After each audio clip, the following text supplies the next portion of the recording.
Hey, everybody. Welcome to another episode of Talkin' Ball Live with Pat Leonard.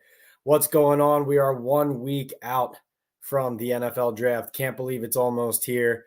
Feels like we've been talking about it forever, but it was worth this buildup, in my opinion, both for the stakes that the Giants face and also for the league in general. The amount of intrigue in the top 10, the amount of quarterbacks that could go in even the top 5, let alone in the first round. A lot of intriguing prospects, top receivers, but also for the Giants, a lot happening right now in the last week. We've heard from Brian Daboll. We've heard from Joe Schoen. We've heard from Shane Bowen, the new defensive coordinator, some players, including Daniel Jones, even news with Darius Slayton not reporting for the start of spring workouts. We have an ESPN report that Bill Belichick is believed to be holding out to see if there's going to be a vacancy for either the Eagles, Cowboys, or Giants next year. And on we go. So much to talk about. Even Justin Pugh, the former Giant at the moment, on his podcast and on Twitter, saying that he believes that the Giants discourse and the Giants fan base needs to be more positive. I thought that was an interesting conversation starter that he dropped into the Twitterverse or the Xverse. And I wanted to kind of talk about that as well with you guys, because I think we have a good, constructive, collaborative dialogue going on here. And so anything Giants related, but even top of the mind NFL related, you can even talk about Elliott Wolf, the Patriots general manager, talking about being open to taking calls at the number 3 pick. And Joe Schoen saying himself that even though at the moment he doesn't think anybody is willing to move, he expects in the next 48 to 72 hours for those conversations to pick up. So as you guys know, we answer all of your questions here live on the Talkin' Ball Live with Pat Leonard podcast. Back here on Thursday. Typically we do these Mondays and Thursdays, 9 p.m. Eastern, unless the schedule changes. Otherwise, so grateful to all you guys for all of your questions every week. Remember, you can purchase a super chat or super sticker, and that can have your comment or question elevated to the top of the thread, top of the queue. I will answer it immediately. It's also a good way to support the channel. If not, please just give a thumbs up on the the like button and show that you are supporting us. And just your being here, though, even if you don't do either of those things, just being here and participating, and even if you're just watching and not answering a question, asking a question, I do appreciate your presence here and the community we continue to build. So first, I want to tell you about a sponsor, BetOnline, and then I'll get into the question queue. BetOnline is your number one source for all your summer sports this season, from MLB, golf, NBA, and NHL playoff stats. All the latest stats, news, and scores available to follow your favorite teams. Get the latest odds and lines, including the latest matchups, player props, and odds on just about every sport out there. Head to the website today or use your mobile device to get in on the action. Bet online, where the game starts. And where we start here on the Believe Network on the Talkin' Ball Live with Pat Leonard podcast. Again, I am the New York Daily News NFL columnist and Giants beat writer. Here we go. We start with K-Mac. Great question today, Pat. First thing I heard was stray away regarding Michael Penix Jr., followed by more positive feedback. What were your thoughts? K-Mac, thanks for kicking us off on that. Yeah, so if anybody didn't hear or watch the press conference, I asked Joe Schoen about Michael Penix Jr., the Washington quarterback, and whether he had acquitted any concerns about his injuries, and then whether the Giants would be more reticent to draft players with injury histories. And K-Mac's right. Initially, Shane's question or his answer sounded almost like he was starting to say that they would stray away from a player like that, because he said generally they've had injury problems while he's been here, and naturally you want to steer clear of those problems if you can. But then he flipped it to Michael Penix Jr., and even though he initially said he wasn't going to talk about Penix, he articulated that a lot of times with players, a good indicator of their injuries and how they will hold up or have moved past it is how they respond to either major injuries or surgeries, right? When you're rehabilitated, recovered, and repaired. And he noted specifically that Michael Penix Jr., since the injuries at Indiana, had been more healthy and stayed healthy at Washington the last 2 years.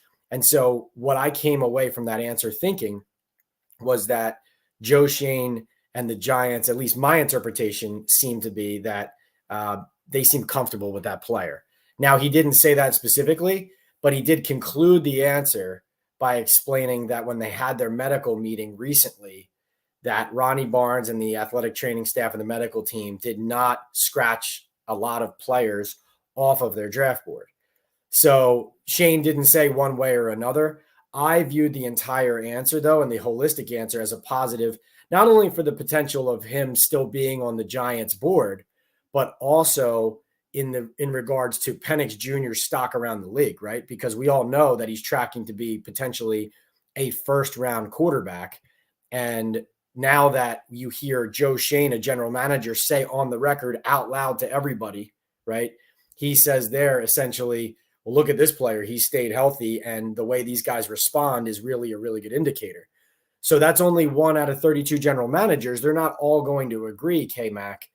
But I asked that question specifically because that is one of those lingering questions about a major talent and player in this draft, and how a general manager answers that, even if it's just 1 of 32, gives you a nice little window into how at least one organization, I believe, is thinking about the player. I came away from that answer thinking, okay, Penix Jr. is still an option for the Giants. That's how I came away with it, K-Mac. I see some loyal watchers and viewers checking in on the super chat. Let's see, Mark Sullivan with $5 in. Thank you, Mark. He says, are you ready to bet a Philly cheesesteak that Penix goes 20 or earlier?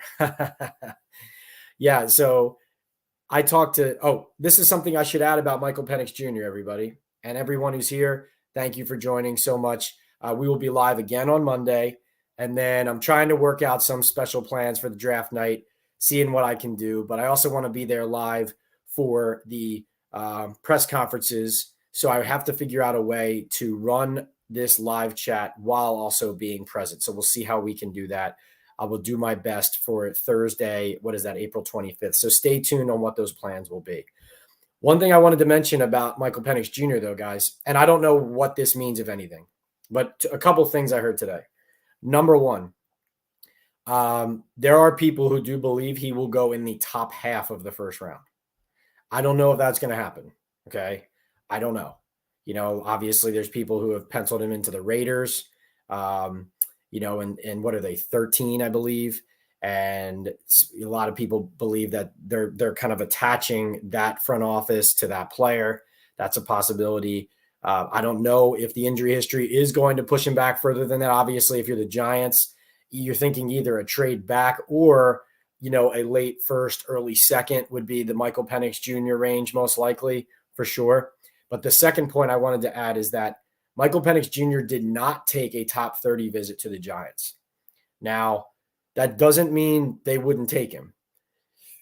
But it's interesting. It's interesting for a couple of reasons. First of all, you don't just have to take a top 30 visit to show that there's interest.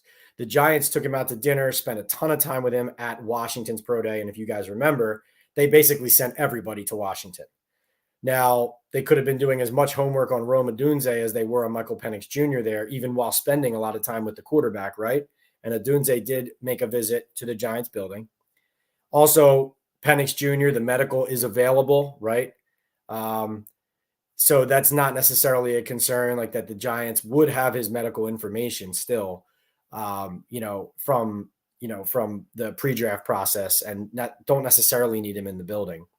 But John Mara did say at the owners' meetings that if the Giants were going to spend a premium pick on a quarterback, ideally he would probably like to spend some time with him face-to-face. And so that is one interesting thing to me about that.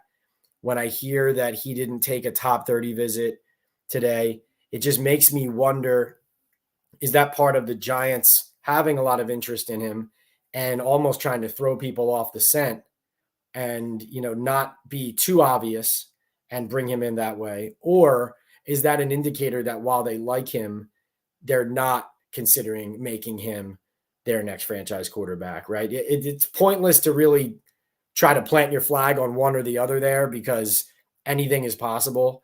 Another reason not to speculate too hard into that and just to kind of take it at face value is sometimes guys take top 30 visits because teams have questions remaining on that player.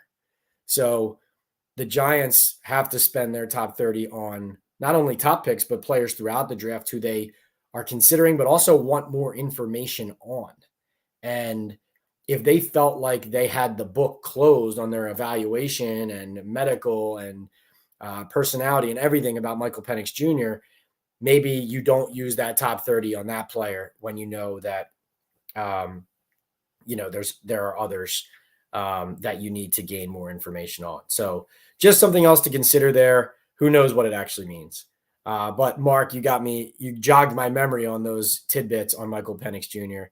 And I guess I do not want to bet you that he wouldn't go outside the top 20, because unless you're saying I get the top 20, then I'll bet you the Philly cheesesteak. I will take that. All right. D Kit checks in with $5. Thank you, D Kit. He says, you were there live at the Joe Schoen press conference. It looked to me Joe Schoen was very relaxed and prepared for this press conference. Any nuggets or scuttlebutt from being there live? Spill.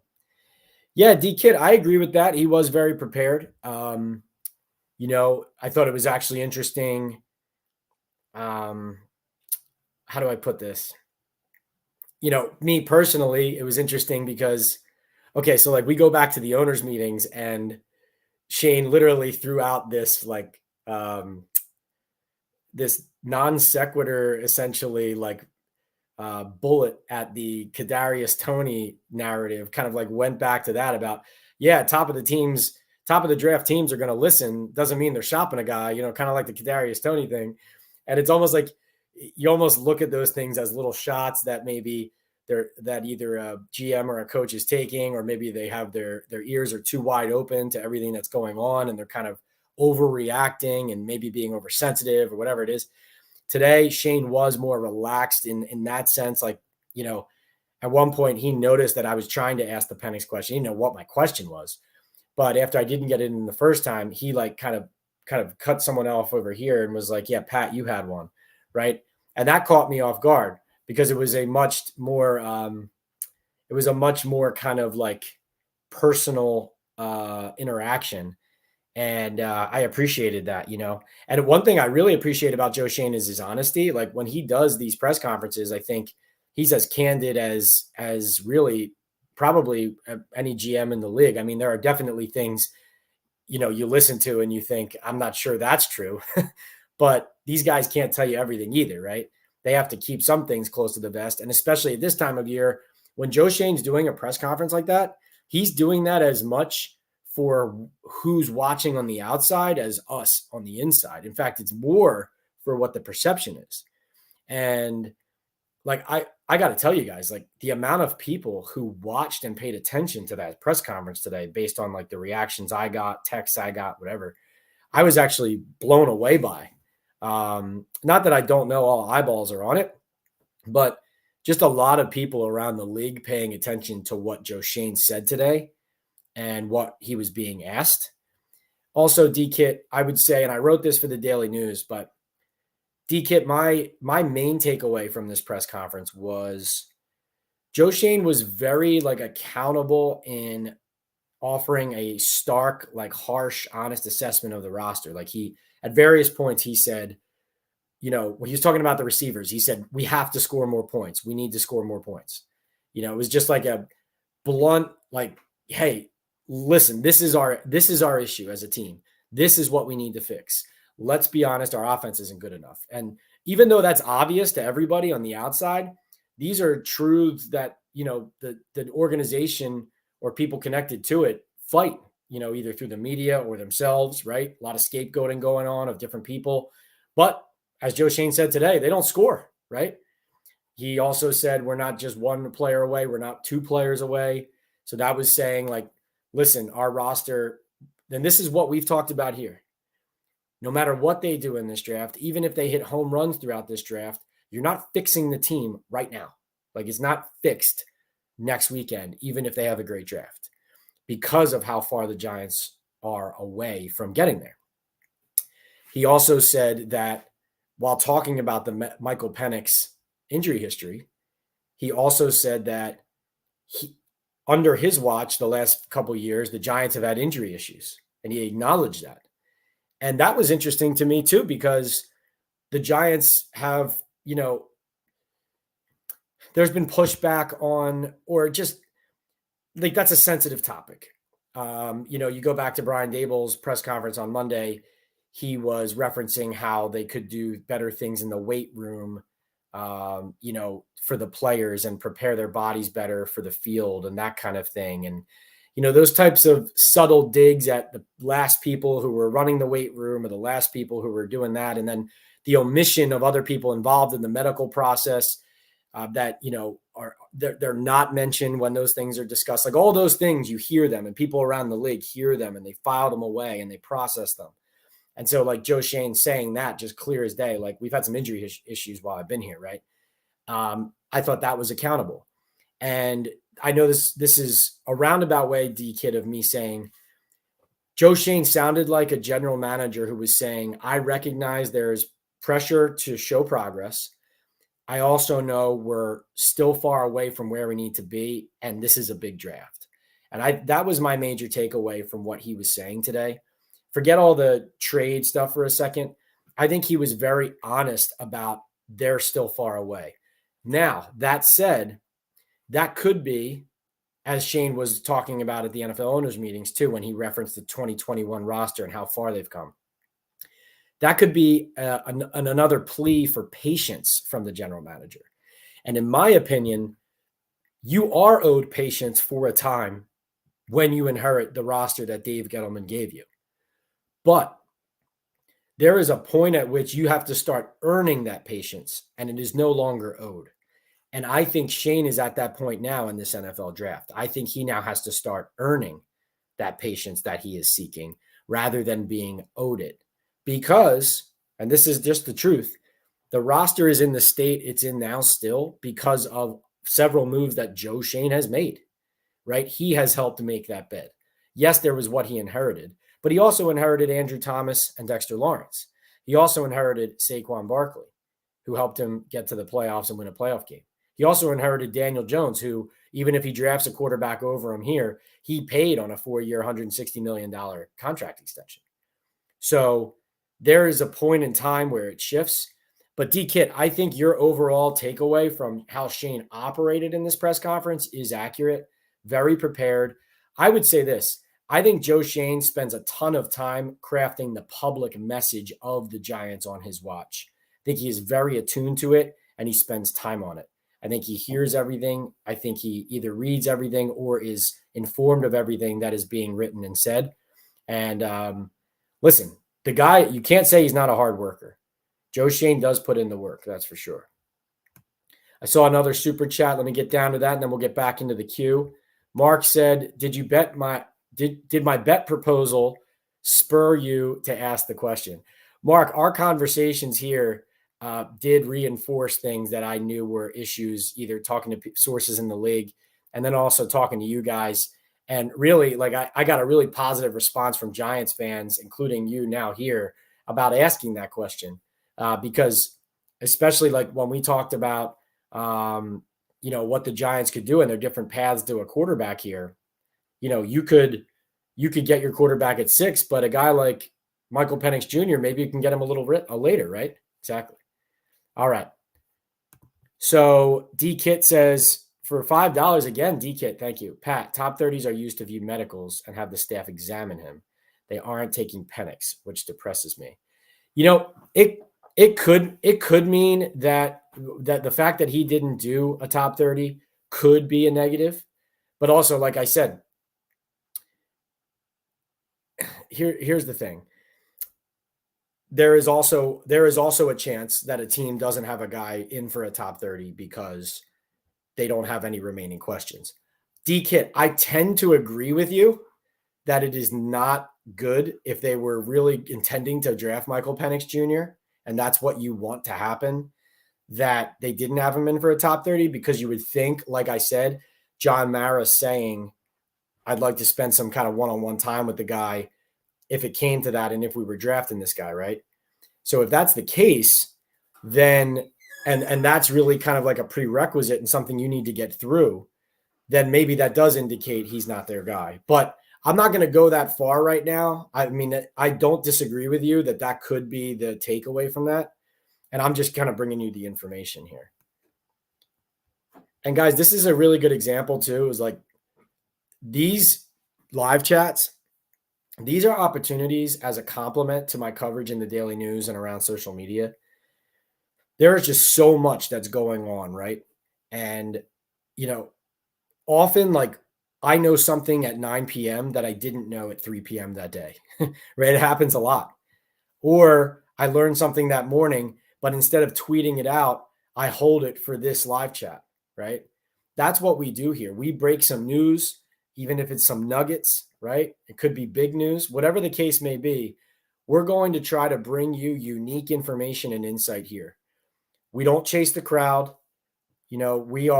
My goal here is to deliver you my viewpoints, perspective, and insight from the ground level of covering the Giants and the NFL day in and day out. And frankly, you guys have really helped me continue to be diligent about, you be prepared for all these things, but more importantly, to try to make sure I have unique information and new things that you can take away from these chats and go tell another one of your Giants friends, hey, man, you're missing out if you weren't on Thursday at 9 p.m. Like Pat dropped this, right? And so that's what I hope you guys get from this is some intelligent and thorough and thoughtful conversation about the Giants.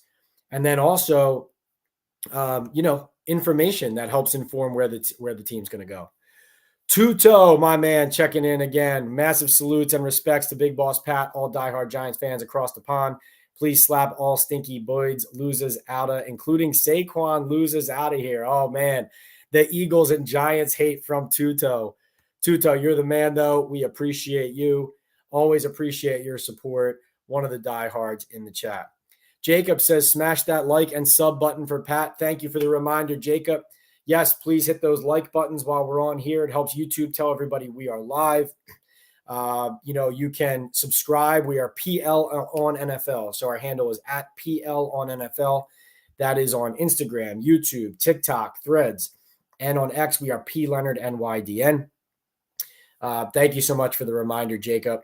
Remember, guys, as you've seen from some of our fans here, Mark, D-Kit, Tuto, super chats, super stickers, that'll get you answered or addressed immediately. Also supports the channel. But if not, just hit the like buttons or just tune in, drop a question, or listen in. Whatever you guys want, we welcome you here. All right, Jacob has a few questions from him. Overall thoughts on today's presser. Seems like the 3 pick is the sweet spot. Do you agree? Jacob, I do think the Patriots are in the catbird seat, so to speak. And Joe Schoen essentially said today what I think we all know by now, which is that Caleb Williams won to the Bears, and then especially for the Giants, but obviously after listening to Adam Peters today, Washington's staying put at 2. But Shane said, like, that's a team in division. Like, basically, why would they trade for us to go get our quarterback? That doesn't make any sense. Like, he didn't say that, but that obviously he said, like, it's a division team, right? So it starts at 3. I personally think, when all is said and done, this is just my opinion. I think the Patriots are going to stay at 3 and take a quarterback. And then I think the Giants trade up is more likely just like a slight jump to like 4 or 5 with the Cardinals or Chargers. Like, I think the way that this could work, if their quarterback is still there, that it would be a jump to 4 for the QB or a jump to 5 just to protect their turf. Maybe the Vikings are trying to come to 5 because it's a little less expensive than going all the way up to 3 or 4, whatever it is. I think if a trade happens up for the Giants, I think that's the trade. But you're right. Like, in order to, at this point, to guarantee you don't get jumped, 3 is the pick with the Patriots. Just sounds like, there's that quarterback tax that people talk about. The price is high. And I just don't believe the Patriots aren't going to take a QB. I don't believe it. Jacob also says, you think they have cleared Penix? The fact that he's even considering trading back could mean they're okay with Penix later on. Yeah, we've addressed that by now. I didn't come away from his answer thinking that he's off their board. I came away from the answer thinking positive things about their connection to him. But also, like I said, no top 30 visit for Penix to the Giants. So, Not sure what that would mean exactly. Let's see. Grim Silo says, not throwing stones. Grim, thanks for the $5 super chat. He says, not throwing stones, but is there a reason why nobody has asked Shane or Jones about his injury guarantee? Have they asked him to drop it? Grim, to be honest, I've said this on here before. I need to do, frankly, like I'm going to be doing a story on this exact subject and diving into the specifics of Daniel's contract, all the ins and outs, getting answers on every angle of it. Okay. I haven't done it yet. We all know that the injury guarantee in the future exists in the contract, but I just want to be able to master the subject and dive into it, with both feet, like jump in with both feet and be able to give you guys all the permutations, all the dotted I's and crossed T's that are connected to that part of the contract, how the Giants can get around it or can't get around it and what all the ramifications are. That's something that I'm in the process of doing. I will have it for you, I promise. But I don't want to talk about it in pieces. I want to talk about it when I have all my hands around it. So that just for me, that's, to be honest. And even when it comes to asking Joe Schoen and asking people about it, I'm still not, I need to become an expert of his contract and the ins and outs of it, which means enlisting several experts on it to do it. And I know plenty about Daniel's contract, but I just don't want to, this is actually really funny. You guys may not be aware of this, but there are so many people out there, okay, who talk about contracts like they know about contracts. And there you can fit the amount of people who actually know what they're talking about on one hand. And you probably don't even know who a lot of them are. So that's not, and I'm not saying I'm not one of them. I can get the information or dive into it and research it and then bring it to you guys in a clear and intelligible way. But it's actually a thing that some people in the league talk about. It's a thing in the league that it's player salaries have become this thing that everybody tosses around and talks about like they know about it. But the mechanisms that trigger things in these contracts or don't, or how the money gets moved around or rolls up or whatever it is, a lot of it is misinterpreted or misunderstood. And so this is just a long-winded way, Grim, and this is just my answer. I can't speak for anybody else. But I don't know every single little in and out of all these things, and I don't want to ask a question with an incorrect premise or with a gap in my understanding of what the contract is or isn't. And so I'm going to ground my feet on the floor, become an expert on it, that I can get my arms around it and then present it to you guys and also present it to these people who you're talking about, Joe Shea and Brian Dable, the Giants, in a way where we can get a real answer and it's not something that they can dodge. And also, Daniel's still working back to get healthy. Once he gets healthy and he's on the field, that will get asked. But, I would think that I'll be asking that question before that time. Hunter, good evening. Pat, who are we picking at 6? You're Joe Shane. Who's our pick? Hunter, I still think they take a quarterback at this moment. I think wide receiver is also possible. One name I'm curious about right now is Marvin Harrison Jr. So if all these quarterbacks are going high, and if Neighbors is a lot of teams' number 1, could Marvin Harrison Jr. be a Giant? Those are the kind of things that would just throw it for a loop and say, well, 4 quarterbacks go 1, 2, 3, 4, and Neighbors goes 5, right? I still think Rome Odunze is the if you attached one player to them as the most likely to be available and kind of a well-rounded prospect and a guy that fits who they are and want to be, he makes sense to me. But I still believe that they're trying to get the quarterback. So, Drake May or JJ McCarthy are the guys that I'm zeroed in on up there, but I don't know if it's going to happen. All right. Looks like another super chat in the thread. Appreciate you. NFL Beast of the East, $5. Appreciate you, NFL Beast of the East, with a great name too. What are your thoughts of giving the Patriots pick 6 and a 4th round this year, next year's first, and Slayton, and maybe even Evan Neal for this year's pick number 3? Wow, that's a lot, including the 2 players. Off the top of my head, Beast of the East, I'm looking at that and I'm saying maybe you're getting something back from the Patriots there as well, in addition to 3, because you're giving them 2 players, 2 firsts, and a 4 just for 3. So maybe you're getting some back from that. Or maybe you're just including one of those players. Glad you brought up Slayton, though. That's something we need to talk about. But Beast of the East, I think your point is a good one here, which is that I think any offer, like if you call Elliott Wolf of the Patriots right now and you offer him something, he's going to come back and ask for more. And I think what you're saying puts us in the closer to the territory of like, what would the ask be, right?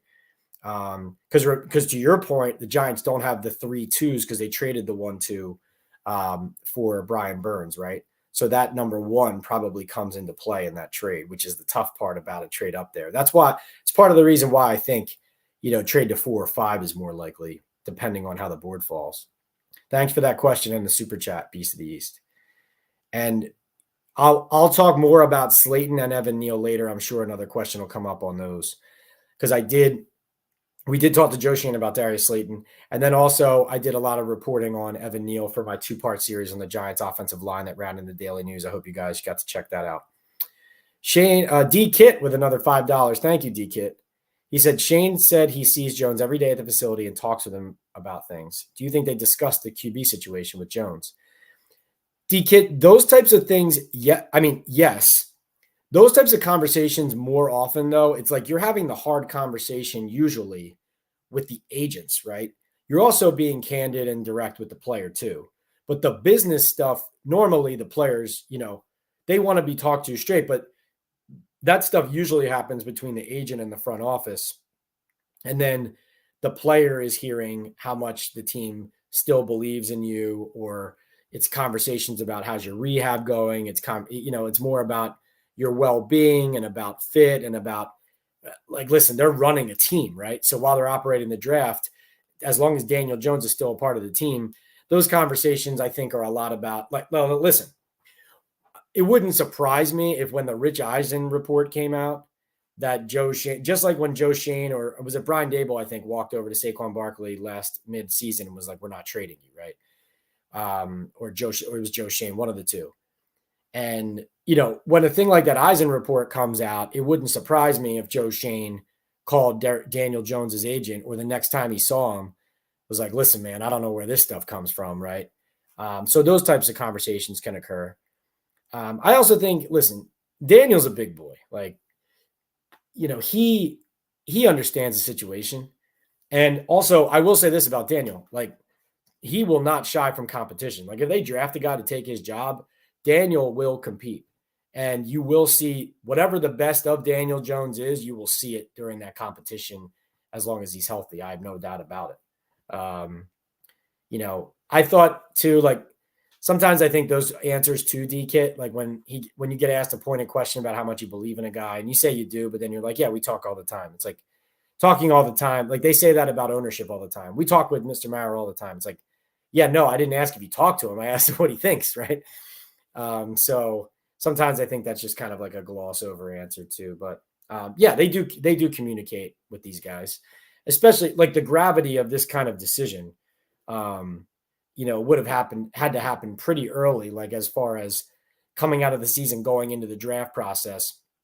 And I'll be honest, I saw members of the Giants front office meeting with Daniel Jones's agent at the combine at length. Now that's not uncommon. Like, they have meetings, like, for example, whether it's Athletes First or CAA or, whatever agency it is, those combine meetings are like, they have several players they want to talk about. So the agency has certain players on the team, and then certain players that might want to be on the team to discuss. And then the team has certain ideas or developments that they want to share with the agencies, right? And so I remembered seeing them sitting like at a back table and just thinking about, oh, I wonder what's going on there. I wonder if they're articulating to them, hey, listen, be prepared for X, Y, or Z, or if it's just questions about this, kind of the offseason status, and then a few other players that this team and this agency is, putting into free agency and they want the Giants to be aware of. But certainly remembered filing that away in the back of my head. All right. Doug Analytics says over under 2.5 draft picks that went on New York Giant 30 visits. Well, what was it? Was last draft? How many was it last draft? 5? I can't remember. I know Dan Duggan did kind of went through that the other day. I would say I'll say over. I'll say 3. But certainly the indicators, like especially the kind of the mid to late round guys, a lot of times, at least with Joe Schoen recently, those guys have visited on these top 30s for sure. Candyman says, great question at the presser, dude. Was thinking the same thing. You're in Rogan territory, bro. Candyman, I don't know about that, but I appreciate you saying that, and obviously appreciate your loyalty on this channel and your participation constantly. Thank you. Hunter says, is there anything to this Broncos willing to trade Pat Surtain to move up? If so, I'd take a trade down for him. He's elite. I don't know why they would trade Patrick Surtain. I mean, really good to great young corners are hard to come by. That doesn't make a lot of sense to me. That would surprise me. I mean, that's a promising young player. I wouldn't understand that one. I do think the Broncos trading up is a possibility. Pat Surtain being involved, I don't know why you would do that. Thanks for the question, Hunter. Jim says, Pat, I watched the presser today and left it with the impression that Joe isn't desperate to move up and understands we still have a ways to go on our rebuild and won't give up too much to move up. Yeah, Jim, I viewed it too as kind of like a plea for more patience, which, like I said earlier, I think the time for being owed patience is over. I think it's time to earn that patience. I do think that Shane came off today, like, as he said all along, like he's willing to do whatever, move up, stay put, trade back. He mentioned they've gotten a lot of calls about trading back. But I do think he was posturing as I would have done the same thing as a general manager, right? When everybody's going to be watching and listening to what you're saying and how you're acting. I think he wanted to project a lack of – I think he didn't want to project desperation. My read on this situation, listen, I could be wrong. Would it surprise me if they take a wide receiver? No. It wouldn't surprise me to take a quarterback or wide receiver at 6. Wouldn't surprise me. I think, though, my read on this is that the Giants' interest in these quarterbacks is very real and that they are going to get one. That's what I think. I think that it got out pretty early based on their actions and based on some people talking that this is what they wanted to do. And their lack of 100% confidence in Daniel Jones is part of what has driven people like me in the early part of this process to understand that they would be heavy in this quarterback market. That's part of like how this all started, which is why the Rich Eisen comment, and report, was not surprising. Right. So, I guess that's what I would say about that, Jim. I still think that he wants to trade up or at least find a way to get his guy, I would say. But obviously it takes two. So Joe Schoen, he can't come off like, I got to go get my guy at 3 when the price is too high, and you have to negotiate. So you can't sound desperate. You can't act desperate. You can't close the door on other options. And as he said about getting a receiver somewhere in this draft, we need to score more points. Like, they need weapons. So he has to be ready for a couple different things at that number 6 pick. Chronicles, what's up, man? He says, Pat, what I don't understand is why Darius Slayton is sitting out over the contract he agreed to. It makes no sense. He knew last year when he signed a 2-year deal that meant he has 2 years on the team. Chronicles, here's my take on it. It's, someone else might have a different take. To me, I think Darius Slayton and his agent probably know at this juncture that he's not getting a raise from this front office on this contract. I'd be surprised if he thinks that they're actually going to give him one. I view this as a move that might spur a trade. And that, frankly, listen, I haven't talked to Darius about this, so I'm not putting words in his mouth. I'm just saying, here's my interpretation of it. This is Darius Slayton kind of soft, not minding a trade somewhere else. Because when they add another wide receiver, whether it's the 6th pick or high second round or whatever it is, now you have that receiver, you have Jalen Hyatt, you have Wan'Dale Robinson, right? So slowly but surely this regime is stacking receivers over top of, even though Darius has led them in receiving practically every year for the last 5 years. I think it's 4 of the last 5. That was a stat that I dug up late last season and went to him with, which he appreciated. And kudos to Jordan Ronald from ESPN, by the way, for reporting that Slayton hadn't shown up. Good on Jordan there. But so Darius Slayton, at this point, you have to remember, this is the context of this. When Joe Schoen and Brian Daboll got here, they squeezed Darius Slayton. They shopped Darius Slayton. They shopped him, looked to trade him, and when they didn't trade him, they squeezed him into taking a pay cut, and he was, frankly, publicly embarrassed by the whole situation. I mean, he was, like tail between your legs, embarrassed as far as like how it played out. And he put his head down and worked and proved that it wasn't going to affect his play on the field, and good on him for doing it. But he clearly didn't forget that. And here's what happened here. Not only did he not report over his contract here, but in his contract, I'm sure you guys are aware of this, or some of you are, but in that 2-year deal he signed, there was a $2.4 million roster bonus due to Slayton as long as he was on the roster on the 5th day of this league year, so in mid-March. So he locked in a $2.4 million roster bonus in mid-March, and now is not reporting and is sitting and staying away from the Giants facility. So that's, as far as I see it, that is Slayton seeing how the Giants treated him, and now he's looking out for number one. And frankly, this brings up a bigger issue, I think, of how the Giants, they've had some rocky histories here under Schoen with players like James Bradbury, Darius Slayton. Remember, Dexter Lawrence stayed away from the spring before he got his contract.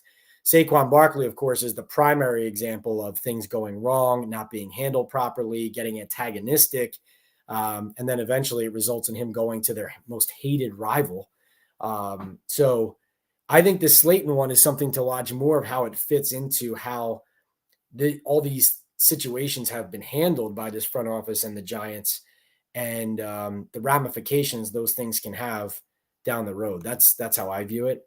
And remember, Chronicles, teams cut guys in the middle of contracts all the time. So I wouldn't really get on a player for taking a stand mid-contract when teams do this kind of stuff all the time.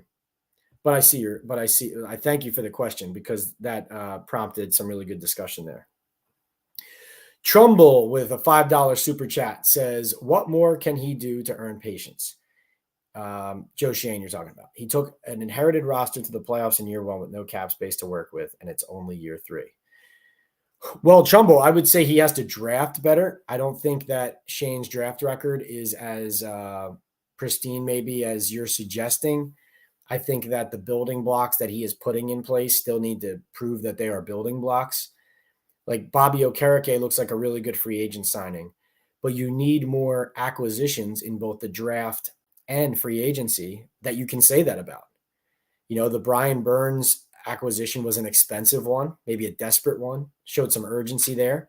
Is he going to be worth what the Giants acquired him for and paid him? We'll see.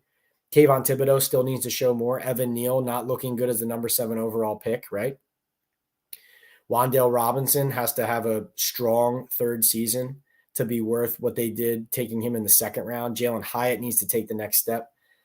There's some promise throughout some of those draft picks, but for us to sit here and say 3 years in to a rebuild that we're still leaning on, look at how bad this team was that I inherited. Like that's not how it works in the modern NFL.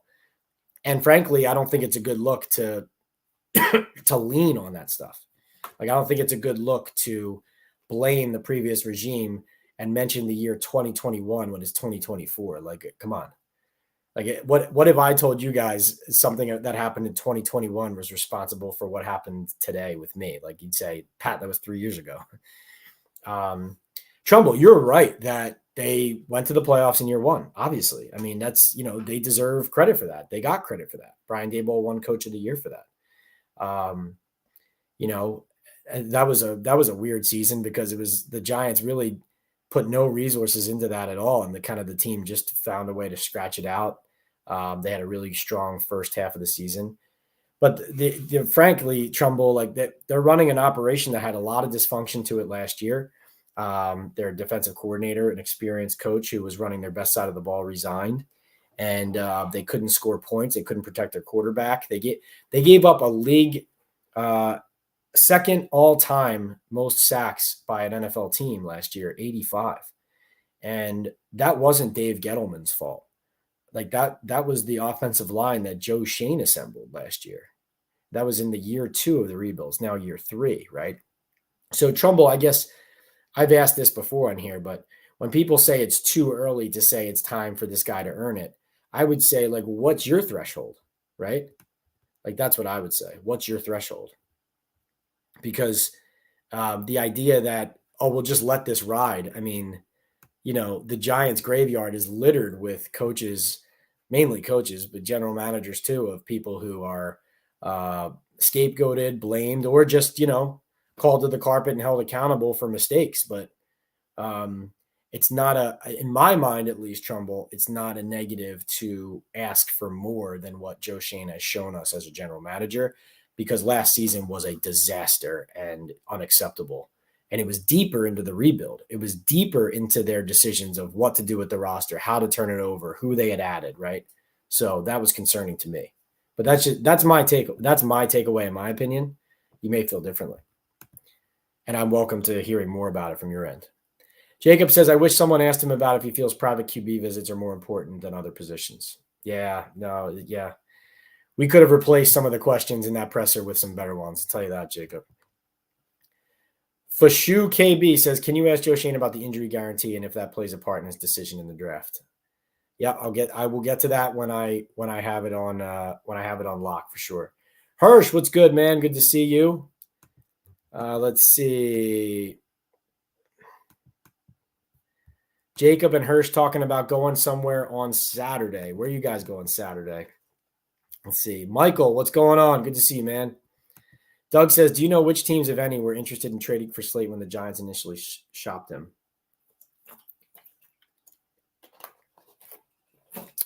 Let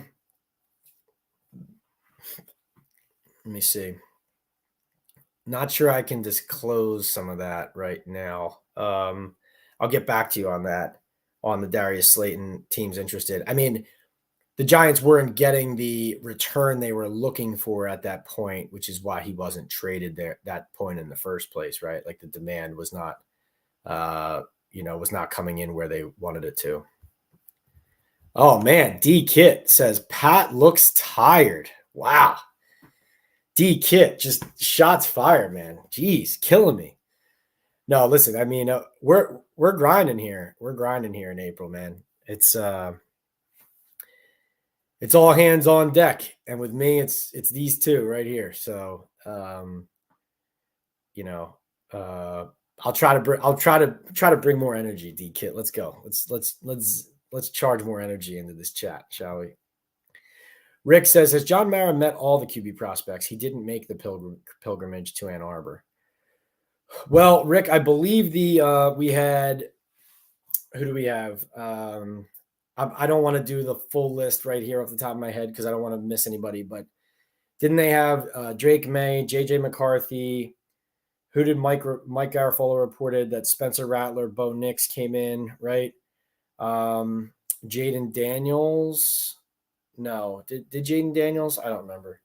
But they've had most of the top quarterbacks in for top 30s. So if they have them in for a top 30 into the building, then John Mara would be there to meet these players. But I don't know, Rick, to the extent that each person, like how much time John spent with one guy versus another. Did he shake hands with a guy and spend 5 minutes with him in the hallway, and then another person he went out to dinner with for 2 hours? I don't have that breakdown. All right, let's see. What's this from D-Kit? D-Kit says, by any measure, the entire organization had an awful year, top to bottom. Everyone underperformed. To say otherwise would be delusional. Look forward. Yes, D-Kit, agree. Let's see. All right. Win another playoff game and we can talk, Pew. Oh, right. So this brings up, I wanted to talk about our friend of the show, Justin Pugh, who actually seemed to hint that he could be resigning at some point with the Giants after the draft on his latest podcast. We'll see if that was more than just a hint. But Justin Pugh said on Twitter, and let me check this out. He said on Twitter recently, and he must have had some interesting comments. He said, I honestly may make it my goal to make Giants Twitter a nicer place. I need to recruit all the biggest Giants fans on here to do that. Imagine if we actually supported the team and had fun together, host dope events, the ultimate glue guy test. I'm for it. And, I think that was a very interesting comment by Pugh, because clearly players, sometimes they're in the mentions and they're in the mentions too much and they need to get out of them. But I think a lot of times they know it's better to just stay away, try to do the job. If you win, nothing else matters. And Pugh, being in the media space as well, is definitely kind of digging into the conversation and recognizing how much frustration there is in the fan base, right? And he said something in response. He said, we love the Giants either way. Let's laugh through the pain, strength in numbers, in response to like, hey, maybe the team should win and get better and then we'll feel better.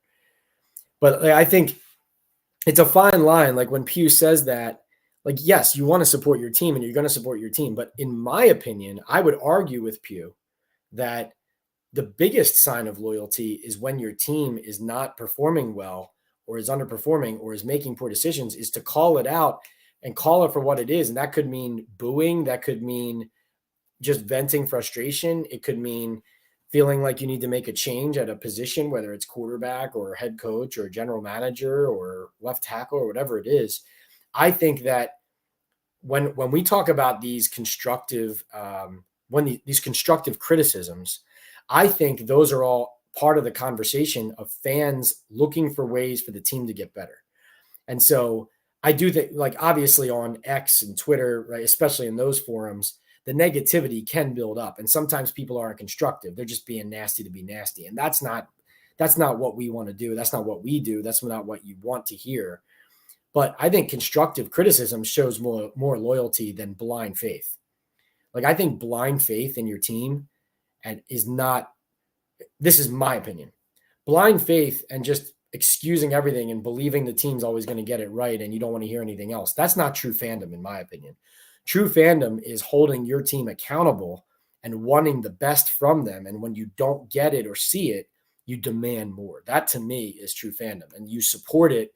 You're still supporting them through thick and thin, but you're asking for more and the most. That's my opinion. MJ says, I have a feeling we are aiming for a defensive tackle in round 2. I think they're going to focus on these lines still. Dex goes down, and we are way too thin there. That is a possibility. I mean, they need a corner, right? We know they need a corner. They need a defensive tackle.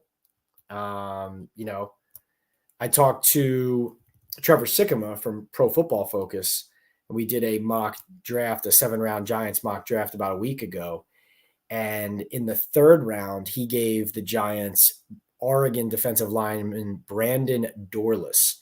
And so he's 6'3", 283, defensive lineman that, he's a powerful defensive end, but with his size and strength, Trevor said he thinks he gives you an ability to get creative, move him inside and out. So you could go with an odd front and have Burns and Thibodeau standing up, and then Dex, Dorless, and Nacho in the middle, and kind of create something that would really be imposing for a for an offensive line you're facing. So that was just one example. Obviously, you could end up taking one in round 2 as well and investing in that position. I do think, stopping the run is something the Giants still haven't been able to do. So that could very well be possible.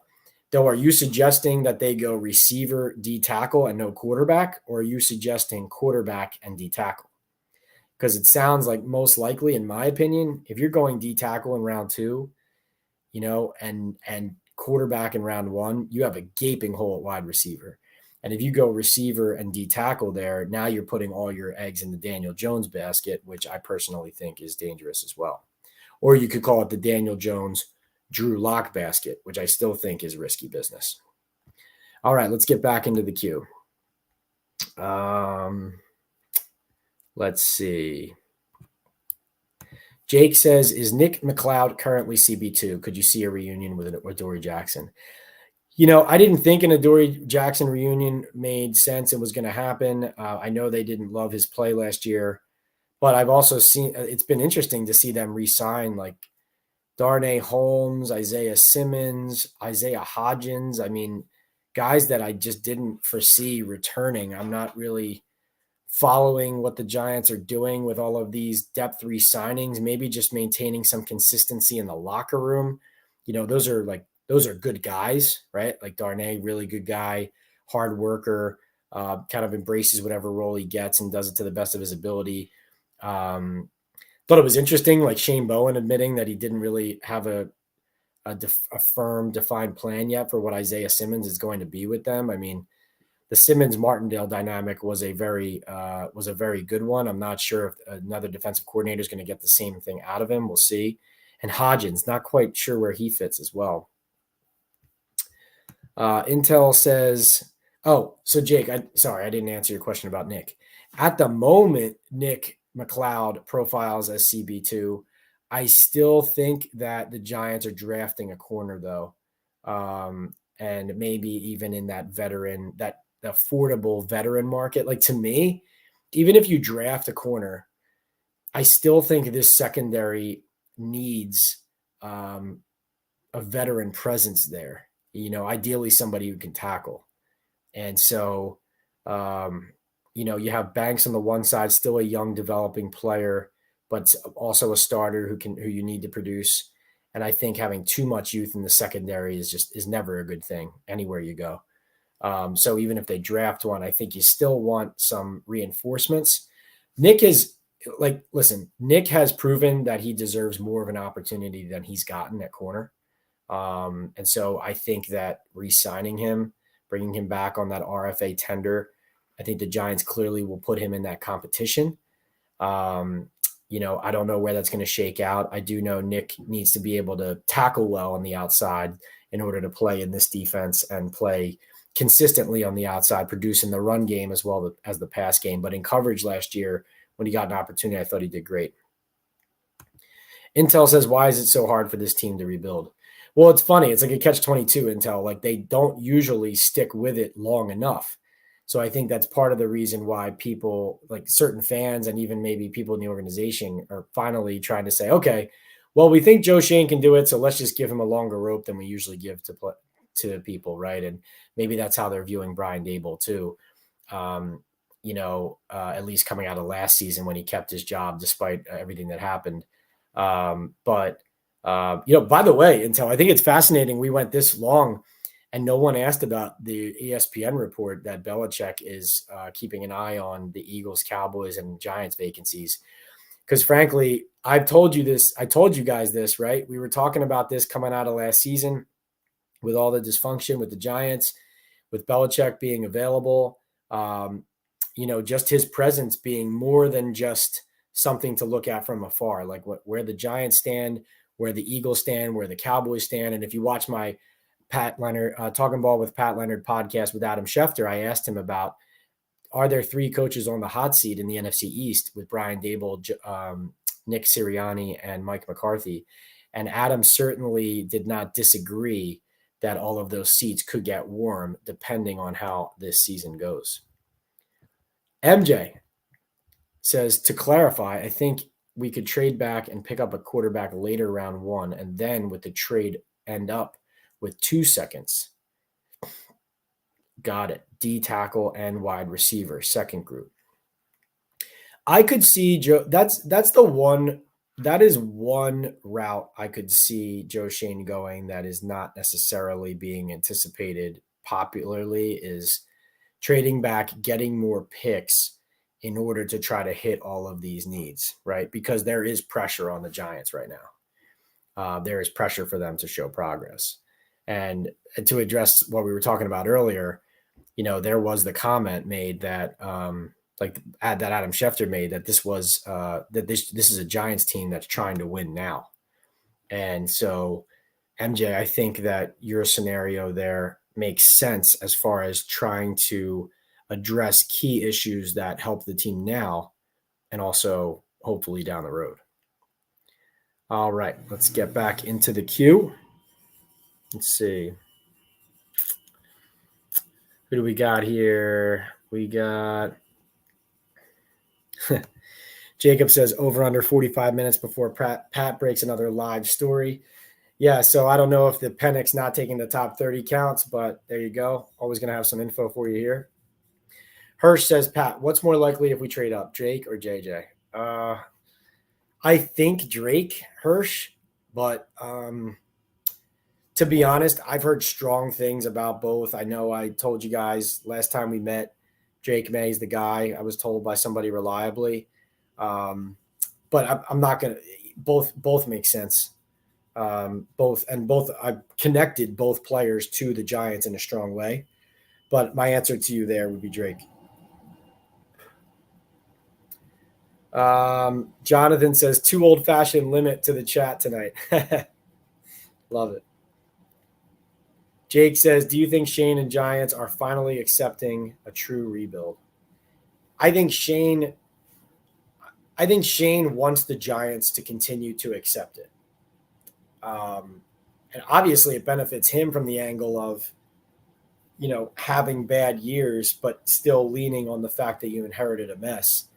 I just wonder how long that works. Obviously, and I can tell you this for sure. I mean, just making the playoffs and winning a playoff game in that year one does carry weight in the Giants organization at the ownership level. And I don't think it should be discounted, but I just think that any progress that has been made so far under this regime is overrated. I think, as D Kit said earlier, like last season couldn't have gone worse. So many people involved in why it went poorly, and that's where you are now. And so, I do think that the Giants still want to believe at this point that the GM and coach they have can help them turn this around and get closer to what they were in the first year. But I would argue that in year one, they were still very flawed from a process standpoint. And those processes, you go back to the way they got blown out in the playoff game with Dable panicking on that fourth down at midfield. I mean, this is not a clean operation. It has to get better on game days. It has to get better. It's not good enough. But it does seem like they're trying to embrace that rebuild. And, listen, taking a quarterback of the future or a weapon to help your offense are both ways they can go. Guy Allegretto says, draft Joe Alt and the Giants finally have a real offensive line. Yeah, I did this 2-part series on the offensive line, and experts came away with the Giants do need another tackle, ideally a swing tackle.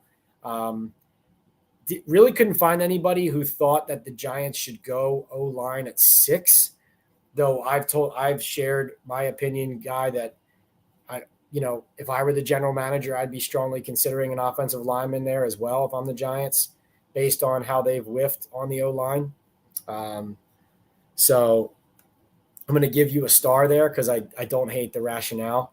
But based on this draft and the quality of tackles you can get, in the mid-rounds as swing guys, when you already have a top 7 pick invested in 2 tackles and money paid to Jermaine Illuminor, that is not backup money, it's starter money. So all of those things factor in. Like, are you gonna draft Joe Alt into a room and then have 3 top 7 offensive tackles plus Jermaine Illuminor, who you're paying to probably be your starting right tackle? I mean, if you want to make sure I guess that makes sure you're 3 deep, maybe 4 deep, but you're also using that premier asset that you could use on a receiver where you don't have a number 1 at all, or you don't have a quarterback of the future, and you're robbing Peter to pay Paul, essentially. So that's kind of the trade-off there that's hard to rationalize. Jake says, do you think Giants carry 3 quarterbacks this year or try to have DeVito on the practice squad? I mean, if they draft a quarterback, DeVito's a practice squatter. That's if he's on the team. Jay Stewart says, I heard someone say they don't love Michael Penix Jr.'s off the field intangibles. Any smoke behind this fire? One person mentioned something like that to me very early in the draft process, and then I ran it by somebody else, and they said it was total BS. So, not sure exactly, but I do know that he's bounced back from a lot of adversity to become a big-time player. DeRealist718 checks in with a $5 super chat. Thank you, DeRealist. Says, do you think we can get a premier wide receiver at 6 and trade back up in the first round to get Penix? Or is that wishful thinking? DeRealist, I think I do think if you were to get Michael Penix Jr., it's either happening. If you're going to get Michael Penix Jr., it's either trade back from 6 into the mid-first there or like high teens, or it's the trade up into the first round, I think. I personally believe he's going to go higher. And so waiting till late first might be too late. But if that's where you have the player evaluated and rated and graded, especially because of the injury history, then that's fair. I do think that's a possibility. But as I said earlier, DeRealist, he did not take a top 30 to the Giants. So I don't know if that indicates anything negative or the fact that they're not in on him. But they did spend a ton of time with him and do a lot of work with him at the pro day. So, all right, let's see. Let's get back into the super chat here. But DeRealist, the point you bring up, and thank you for the super chat. The point you bring up is that, yes, the Giants could go the direction of quarterback in the late first or early second after getting the premier wide receiver at number 6. All right, let's see. NY1T says, you mentioned Justin Pugh's comments on the fan base. To your knowledge or best guess, how aware are players, front office, and owners of the fan base's takes and agendas? Thanks, Pat. NYC, I think the players are more aware than you would think. And not to drag him through the mud on this, but I think Evan Neal's response to the fans and to the criticism when he lashed out about kind of all the stuff he was getting about his play last year was a reinforcement of that. And you see this from different players on various teams and teams around the league. I think what happens is, and this has happened to me too, as a reporter. I mean, obviously not to the extent it happens for these players who some of them have millions of followers and they're the ones on the field, right? But like I do my best to not pay attention to people who are just being nasty for nastiness sake and trying to drag you down and make you feel worse about yourself. And right. I love constructive criticism. I love dialogue. I love talking to people. That's why I love doing this with you guys. But I think even if you're somebody who steers clear of all that noise and all the nastiness, it is hard to stay away from it completely. People mention, they tag you in tweets, let's say, or post on IG or whatever it is. Or sometimes you avoid it, and then you just look once and then you see it all. And NYC, from my vantage point and my takeaway is that the players are pretty hyper aware of the conversation happening, especially about them specifically. Not necessarily about the entire team, but definitely about them, like they see it. Front office, like I can only speak on the front offices I've covered the closest or been involved with, talking to around the league. From my vantage point, the organizations they have big rabbit ears. Like they listen to everything and they pay attention and they're aware more than you think. And I think they react to it more than you think. The Eagles are a team that is very aware of the public messaging and what's said. And the Giants are a team, especially with Schoen and Dable, they read a lot, or they listen to a lot, they see a lot. They are paying attention to that, both of what reporters are saying and being aware of what the fan base is saying and wanting. I think they're more in touch than you would even imagine. And frankly, I think some of them are even more sensitive than you would think. And again, I think the Evan Neal example was a good one. Luann says, I do not want a quarterback. Just give DJ a number one wide receiver and a good O-line. DJ will shine, maybe. Luann, always the optimist, always also says get a tight end too. Jake says, how do you think the Giants have the wide receivers ranked? It's tough, Jake.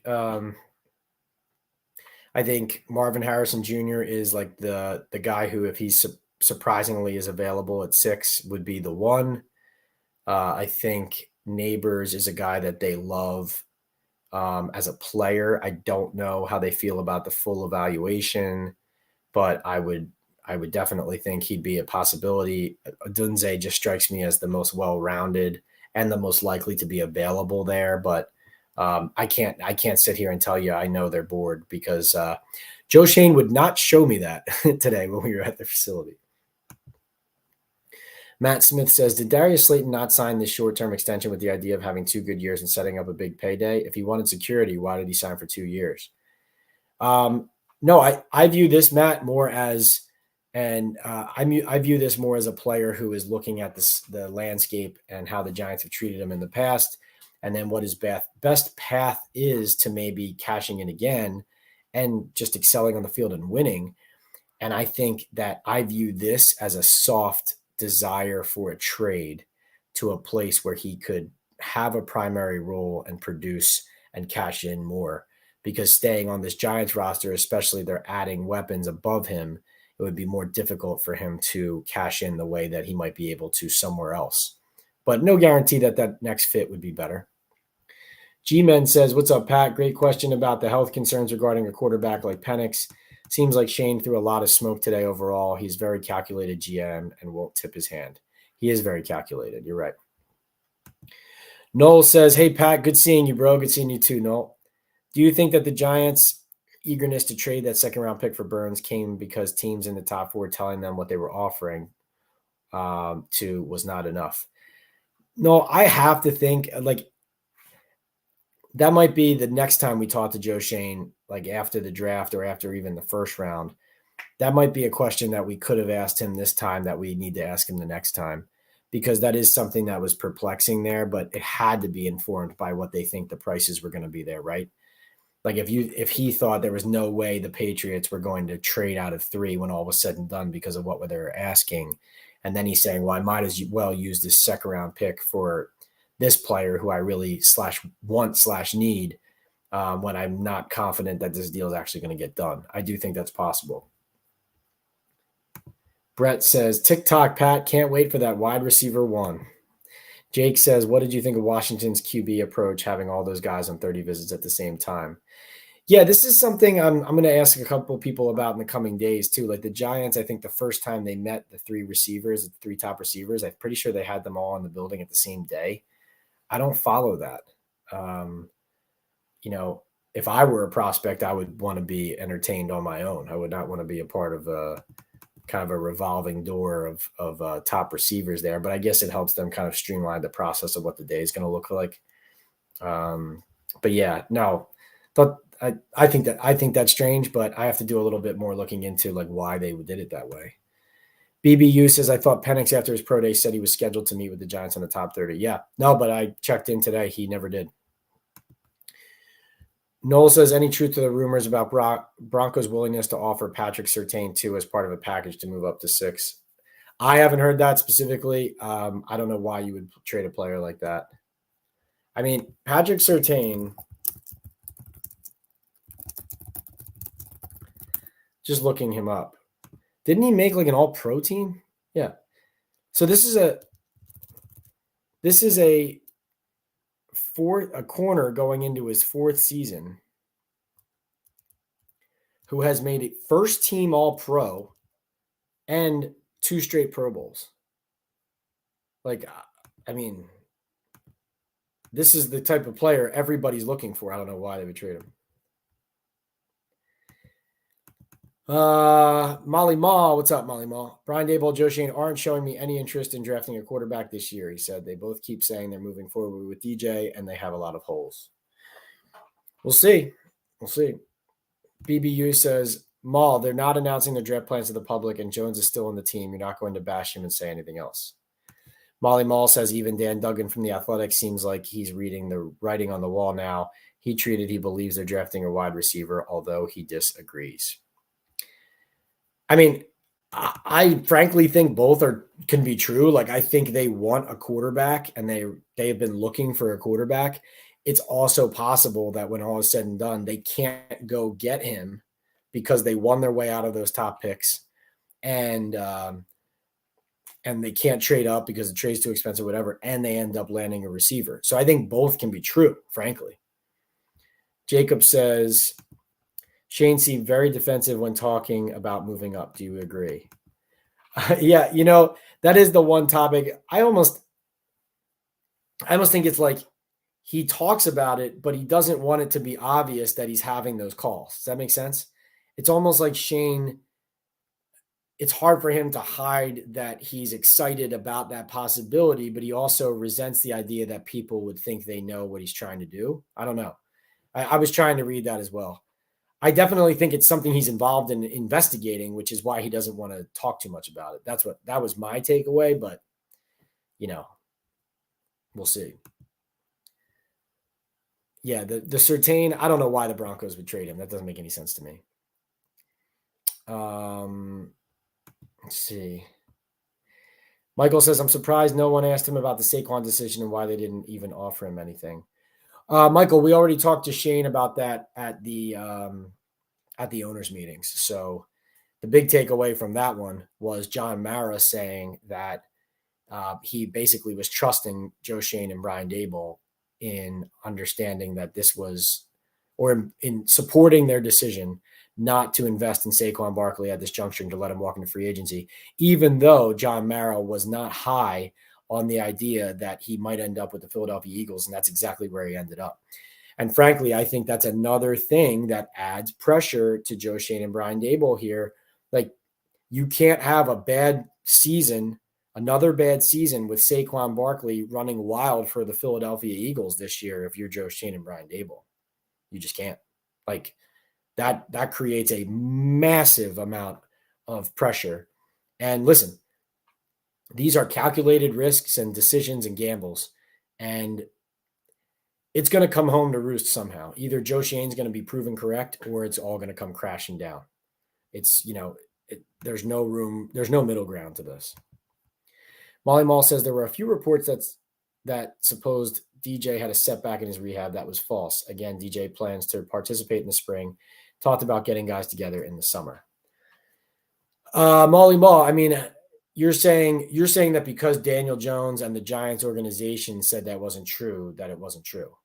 And there are plenty of times that the Giants say something's not true and they're not telling the truth. So I'm not saying they're lying about this, but I'm saying there are plenty of times where I've reported something and the Giants have pushed back on it and it's been true, right? So, no Mets, what up? K-Mac says, Pat, you've been great. Appreciate it. Greetings from Staten Island. What's up, K-Mac? Staten Island representing. Appreciate you. D-Kit says, I'm of the opinion that trading out of 6 is very much in play. Yeah, I mean, I wouldn't be shocked if Joe Schoen tried to get more assets in this draft, especially because he's traded some away. There's also a part of me that's wondering if they sign back all these veterans who I didn't expect to re-sign because they're stacking the roster with guys who can compete and they know can provide a certain level of play because they only have 6 picks and they're not going to be adding a ton more players to the roster. I'm not following all of it yet, exactly what direction they're going there. But D-Kid, I do think that Joe Schoen, like what I like about Joe Schoen is he does keep all these doors open. He does keep all of this stuff in play. So that's for sure. But we'll see. I mean, if they trade back far enough, like 11, that 10, 11, 12 range, like that's tackle range. You're trading back. I know that could also be like Michael Penix Jr. range, but that's also tackle range. Remember, guys, we do these Mondays and Thursdays, 9 p.m. Eastern. So I'll be back live again this coming Monday. And then we will do something special for the NFL draft. I'll get you more information on that on Monday. Hopefully you guys can join me for that as well. Some sort of live reactions or immediate reactions after the picks or something like that. I want to have a chat room open live while the draft is running, that ideal scenario there. We'll see what we can work. Maybe we'll do a pre-draft live chat in the, early afternoon and then go and do something in the evening as well, reacting to it all. But we'll make something work on the night of April 25th, I believe it is, for the first round for sure. And, you can find me on PL on NFL, YouTube, Instagram, TikTok, P Leonard NYDM on Twitter, with the Believe Network here, and also with the New York Daily News as the NFL columnist and Giants beat writer, my primary role covering the league. And we've been on this from the get-go, right? Giants, traveling with them, going to all their games, Senior Bowl, NFL Combine, NFL owners meetings, Super Bowl, free agency, now all the way through the draft here, bringing you information. We break news on these live chats. Today dropped the nugget that Michael Penix Jr. actually never took a top 30 visit to the Giants, even though they've spent a lot of time on him. So that was kind of an interesting tidbit there. Is that the Giants trying not to be too obvious about their interest in the player? Is that a negative that they didn't bring him into their building for a closer look? We will see. But this is the kind of stuff we are talking about here, and we really appreciate all of your support. If you drop a super chat or a super sticker, I answer your question immediately or address your issue right at the top of the queue. We jump everybody for you. It's a great way to support the channel. If not, just hit the like button. I really appreciate those likes. That tells YouTube and everybody out there who's not on these live chats what we're about, what we're doing. The algorithm shares it out, and more Giants fans join in on our community. And if not, just appreciate you subscribing to the channel and participating, sitting here watching, dropping questions. Really appreciate everything you guys are doing here, helping me build this, and also this dialogue. I get a lot out of it. I hope you do too. D-Kid says, I'm not certain the Giants are sold on McCarthy. Yeah, D-Kid, I feel like that could be a thing where they like the player, but they like him more like in the late first or early second round versus like at 6, whereas Drake May could be the guy at 6. That's how I feel about it right now. That's how I feel about it right now. Jacob says, it seems like JJ at 2 is best case scenario if you want a QB. Do you agree, Pat? 2 seems high, but also, like Schefter felt like he was going to go in that 8 to 11 range. We will see. Definitely top of the first round, I think, is where he's going to be going.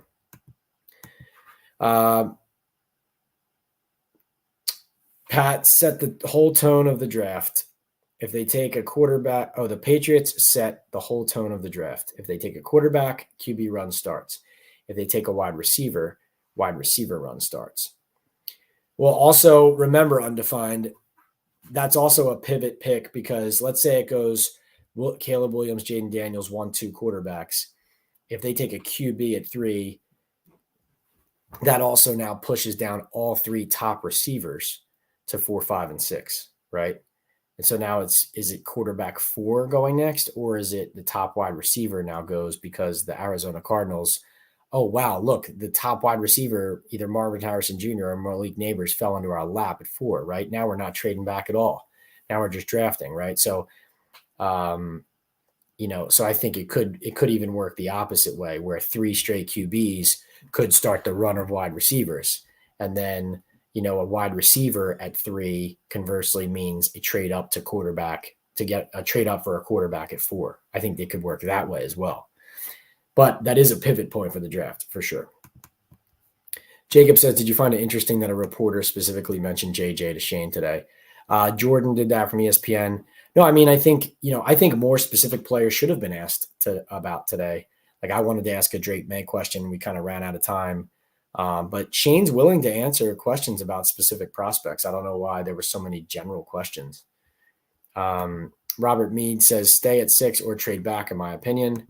Jake says, what are the chances the Giants trade back, and what is the furthest you think they would be willing to go? Well, I think the furthest you're going is probably that 11, 12, 13 range there, because those would be the teams that would be charging up, like Vikings, Broncos, Raiders, like in that area. That could be too far, though, out of the top cluster of players that the Giants have on their board too. So that's why, like, to me, a trade back it's dicey. Like, you getting more assets is great, and targeting those like a player. Let's just say it was Penix for just hypothetically. Let's say you trade back to 13, and then you think you can get Michael Penix Jr. there, or a tackle or whoever it is. Like, you have to know what you're doing to make sure that player is going to be on the board back there. Like, the Giants got in trouble doing that with the Darius Toney draft, making a really smart trade that Joe Judge made to get an extra first rounder the next year, but it ends up getting an extra first for the next general manager, and you trade too far out of your cluster of players. You take a player who was talented, but obviously, didn't work out for the team. So you got to be careful. K-Mac says they were with McCarthy at Easter in Ann Arbor, and they had him at the facility too. I wonder how it all went. Oh, it went well. I know it went well. And that's why I don't think he's out of the question for top of the draft for them. It's just my read at this moment. It just feels like, listen, it's so hard because once you get to the point where a team loves multiple players, now, like, short of sitting next to Joe Schoen and him pointing at his big board and telling me, it's hard to nail down for you guys exactly, here's where this guy stands and here he is over this other player, right? But my best information now is they like both Drake May and JJ McCarthy. And I just feel, based on what I've heard most recently, that May would be the top of the draft guy if I had to pick one for the Giants. But I think McCarthy's a guy that they love too, and it wouldn't shock me if he was their player as well, because, I've been tracking that and on that for a while now, and I'm not the only one, right? So, I know there's, anyone who's acting right now like JJ McCarthy to the Giants is something newsworthy, hasn't been paying attention the last couple of months, because that's something we've been talking about a lot here, right, K-Mac? Grim Silo says, thanks. I appreciate the honesty. You got it, Grim. Thank you for the support. Braden says, was Shane's press conference all a mask attempt at hiding their draft plans? And when he mentioned their confidence in Drew Lock in the quarterback room, was he trying to make it as if a quarterback was not the focus? Yeah, Braden, that to me was like a little over the top, where, yes, I'm going to star this because I like this question. Like, to say that I don't think we need a quarterback going into this draft. I feel comfortable with the quarterback room we have. And then saying your quarterback room out loud is Daniel Jones, Drew Lock, Tommy DeVito.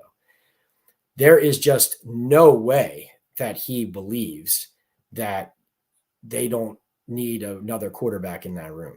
Like, that was the one thing that Shane said today that I just didn't buy, I feel like he was candid and honest and open about a lot today, but now obviously he's not going to sit there and say, yeah, man, I don't love our quarterback room. I'm scared about it.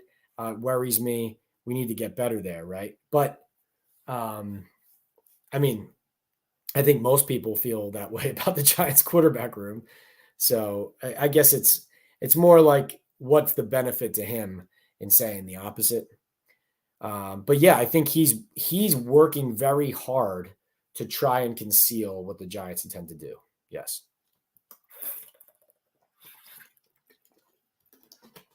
Braden, thank you for that question. Yeah, I do. Braden, I do think overall, like the Giants want a quarterback and they don't want people to know that they are hunting a quarterback, but people know it. Brett says wide receiver 1, then we need a lineman in round 2, then cornerback. I like McLeod. Why doesn't anyone think a top lineman is necessary in round 2? The main problem. So one player that Brian Baldinger, or Baldy as we all know him, he mentioned, so a lot of these people, you talk to experts around the league, draft experts. So here are just some of there are linemen to have in round 2. Round 3 seems like a good sweet spot, especially for tackles, if you're not going with the first rounders, because there will be a run in the first round. But like Baldinger loved Cooper Beebe from Kansas State in the second round. He said at number 47, so 6'3", 322 pounds. And he basically likened him to, said, you know, how Steve Avila, the second rounder, went right to the Rams and started at left guard and helped them. He feels like BB is that guy this year in this year's draft. And Baldinger said, frankly, that he thinks like if he's still available when the Eagles are picking at 50 or 53 in the second round, that the Eagles will take him. So the Eagles know offensive linemen better than anybody. So if the Eagles love him, right, obviously you have to think about scheme and all those things. But I think the Giants could benefit clearly from improvements at both tackle and guard. And going with a guy in the second round like BB at guard, if Baldy gives him the stamp and he thinks the Eagles would give a player like that the stamp, then certainly the Giants should be considering a guy like that, even though they do have Aaron Stinney now, veteran, John Runyon Jr., but that doesn't mean guard is solved. It may mean, like I wrote in the New York Daily News, that the Giants have a starting 5 they can put on the field, even if Evan Neal isn't on it, but it doesn't mean you don't invest more. And then to answer your question as well, I talked to Emery Hunt from CBS Sports and Football Game Plan, and also Tony Pauline from Sportskeeda, both guys who know the draft very well, very plugged in, and just asked them to give me guys in each round that the Giants could target if they were looking for linemen at that pick. And in round 2, just to give you a couple names, Tony gave me Christian Haynes from UConn, says he's a dominant run blocker, has great power, not viewed as just a power gap blocker. He may be able to play in zone. And Emery liked Javion Cohen very high, higher than a lot of people from Miami. He said he's a technician, he's a good athlete, he's quiet and he's quick and compact, has control, and he was springing a lot of big runs coming down Main Street for the Hurricanes. So just some names to throw out there in the second round. Scott Young says, hi, Pat. What are your thoughts on the Giants trading next year's first for the Bears' 9th this year? Thanks. Great show. Scott, interesting. Scares me a little bit because the Giants first round pick next year, if they don't get this turned around, is probably going to be a very high one. So you want to be careful about that. Then again, as I just referenced, right, like Joe Judge and Dave Gettleman are here, and Judge executes that trade with the Bears, and he gets an extra first-round pick for the next year. That turns out to be the number 7 overall pick, so then the Giants have 5 and 7. Only problem is he gets fired and can't use the pick, right? And so on the flip side, you look at like Joe Schoen, right? If Joe Schoen and Brian Daboll really are acting with as much urgency and desperation as they have so far, and if they are facing this pressure, and if they don't know what next year is going to bring, then you do entertain these types of ideas, because you don't know if that next year's first round pick is going to be yours. It might be another general manager's or another head coach's. That doesn't mean you're careless with it, but it does mean you entertain those types of things. And Scott, I would think that all has to be about what you're asking about. A trade like that has to be about a specific player. So if you target, let's say you wanted to come out of this top 10 with a quarterback and Brock Bowers, or a quarterback and a tackle, or a wide receiver. Let's say you traded that for 9 and you drafted Rome Odunze at 6 and Brock Bowers at 9, right? Or something like that. right? And I'm not saying you do it for a tight end. I'm just saying you make a trade like that, you need to target it for a specific player who's going to help you now. And you can't be mortgaging a future pick that is that valuable for something other than an exact fit and a player who you are confident is going to help you right away. Braden says, when Shane mentioned their confidence in Drew Lock in the quarterback room, was he trying to – oh, yeah, I answered that. Okay. Bark26 says, you're the GOAT, Pat. Appreciate you, Bark26. Saquon, is that you? Scott Young says, getting the 9th possible for Bo Nix or Penix. Wow, that would be high for both of those players. Molly Mall says, if they draft a quarterback 6 or higher, Daniel Jones will not play, but he definitely sounded like he expects to be the starter week 1. I expect Shane told him they're not getting a QB unless their QB falls. And we'll see. So K-Max said, okay, 4 last draft that the Giants had visit on top 30s that they drafted. Banks, JMS, Hyatt, and Hawkins. Yep. Got you. Appreciate you. C-Note says, thank you, Justin Pugh. The hate spewed at some of the players is discouraging. Reminds me of how Sims was treated. Now he's in the Ring of Honor. Yeah, no, you don't want to see nastiness, anything personal. Just, keep it about the game. And also, and this is something I try to do as a reporter, don't talk about things you don't know about, right? Like, don't talk about things that you don't have a read on, that you aren't informed on when you haven't done the homework on it, right? Stop trying. Not everybody's an expert, and even experts at certain things are not an expert on everything. Like I was saying earlier about people pretending to know what they're talking about when they talk about the salary cap. So, C-Note, I'm gonna star that comment, because if we're talking about personal attacks, yeah, no place for that. But holding players and teams and GMs and coaches accountable and wanting more out of them and wanting more wins, nothing wrong with that. But making it personal and being nasty. And also, and like my view of the Evan Neal thing was always, I believe what the straw that broke the camel's back was that clip that went viral of the Miami Dolphins game when it was like players stunting across his face on both sides. And I believe Marcus McKeithen was the right guard, and I believe he missed his assignment. But the play looks, and Daniel Jones gets sacked, the play looks like Evan Neal is basically blocking nobody and has decided to block nobody, and that's what he was getting accused of and mocked for on social media. And that's just a great example of people watching a clip of football, but not everybody, people don't know everything that's happening on the play and what guys' assignments are. And if they're misjudging it and also making it nasty and personal, like that's where things can go really wrong and what people have to be careful about. Molly Moss says, everyone knows the Vikings want a QB. Why can't the Giants act like they want one? That doesn't make sense. Well, everyone thinks they know the Vikings want a quarterback, just like everybody thinks they know the Giants want a quarterback. NFL Beast of the East says, what are your thoughts that the Patriots are open for business? Should the Giants be proactive and make a deal before the draft or on draft night? I still think it's more likely a trade to 4 or 5 based on, and I still don't buy. I still don't buy they're not taking a quarterback. Beast of the East says Slayton is losing $350K for not showing up. $2.4 million roster bonus, right? So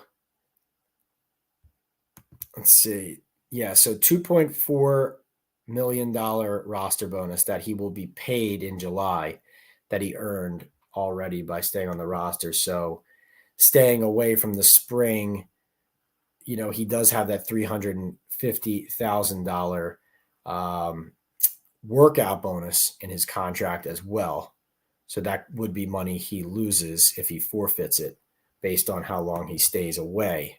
That said, if what I feel is happening here is true, first of all, he got paid that roster bonus, so he gets that money. So you could do the math there. He's still getting over $2 million there from the Giants regardless. And then if the angle is looking for a possible trade out to somewhere where he has a better opportunity to play and cash in his next contract, then you're also making it worth it in that sense as well. Molly Mall says, also Dan Duggan from The Athletic specifically asked Joe Schoen if he believed in Daniel Jones and why. Joe laughed and asked him if he saw the playoff year. That team was horrible. They want to build around him, period. We will see. We will see. Snowboarding Addict says Slayton drops too many passes. Get rid of him. Leading receiver on the team for the last 5 years. He does drop some balls, but I'm a Darius Slayton fan. He can play on my team any day. CGC Tureg says draft better. Aside from Neal, the picks look very good. 10 sacks, Thibodeau. Wandale finishing very strong coming off ACL. They drafted Wandale in the second round, and they had one of the worst offenses in the NFL last year with him on it. So I don't know. I think I still need to see more. I don't know about you. Thibodeau did have the sacks last year. I thought the rest of his game was not good. I thought his edge setting wasn't good enough. I think his all-around game was better as a rookie, even though he didn't have the sacks. And then he had the sacks last year, but his all-around game wasn't good enough. So I think hopefully he puts it together. But no, I don't think the Giants roster, when you look at Joe Schoen's drafts, I don't think it's full of hits. I think it's full of some promise, like I said, and some guys who have contributed. Dane Belton's a guy I'm hoping for a lot more this year. That could help swing the tide a little bit for Schoen. Like if he steps into a starting role and, a regular starting role and continues turning the ball over at the clip he has, like those are the kind of things that can help turn the tide there. Jake says this isn't a typical timeline for a GM. You have to remember Dave Gettleman had one of the worst tenures in NFL history. This was not a typical GM opening. Yeah. I mean, enabled by the Giants, right? Yeah, like I've always said, the biggest argument for Joe Schoen getting patience is that Dave Gettleman had 4 years here. CGC says Giants lost how many O-line starters to injury last season? They're responsible for player health. I mean, they're also responsible for player health, CGC. And they're responsible for building a roster that has depth if they have injuries, which happen in the NFL. They're also responsible for standing up to whether it's the training staff or whoever it is, creating these plans of how to keep these guys healthy when it's not keeping them healthy. They're responsible for practicing them and getting their bodies and their minds ready to play rather than playing a week 1 game against the Cowboys where you get shut out 40-0 at home and you're getting players hurt and guys just aren't ready to play. Like that's not something that's just happening out of nowhere in the middle of nowhere and no one has control over. Like there are people responsible for that. And so that's where I disagree with that idea. I disagree with this, we had all these injuries. Oh, yeah, well, I was there when you kept giving guys days off in the summertime and not practicing them, and then everyone was obviously not ready to play in week 1, at least on the offensive side of the ball. Not a big excuse maker here, CGC. Those are realities, though. Like, they did have a lot of injuries, so if they stay healthier, ideally they perform better. But injuries have been a problem here for a while now. And enabling that, even if you're not the person running the training staff or the medical team, if you're the general manager or the coach and you enable those same plans, you have to be held accountable too. That's my opinion. Jacob says Yankee game Saturday, Pat. All right, Jacob. Nice. That's the Judge Bobblehead day, right? Bill says, I'm team Justin Pugh. He sent me a signed ball. Pugh's the man. Molly Mall says, to not acknowledge all the injuries from top to bottom and how the team regrouped at the end is ridiculous. Oh, Molly Mall, I acknowledge that completely. Of course we acknowledge that here. The injuries, in my opinion, are something that you're responsible for as a general manager and as a coach. I mean, remember when Joe Judge got fired, there was all the talk about, look at all the injuries we had. It was because of how he practiced the team and the players. So then wait, when the injuries happen for the next regime, it's what? We had no control over it and it just happened and it would have happened to anybody. And oh my goodness, it's football. Like that's not how it works. Like either people get held accountable for these things because they're running the team or they don't. That's my opinion. how they regrouped at the end. I mean, I think they went 3-3. What was their record down the stretch? 3-3 late in the season. The Green Bay win was a good win. I think the defense was playing really well there to support the offense and kind of carry the offense there, and forcing all those turnovers I think was great. And then obviously stomping on the Eagles in that last game felt good. But Molly Maw, to say I'm not acknowledging those things, I acknowledge those. Maybe not to your liking. All right, looks like we got another super sticker coming in. D-Kid says, Pat, do you think the Giants will make adjustments to their preseason plan in light of how things went last year? I would hope so.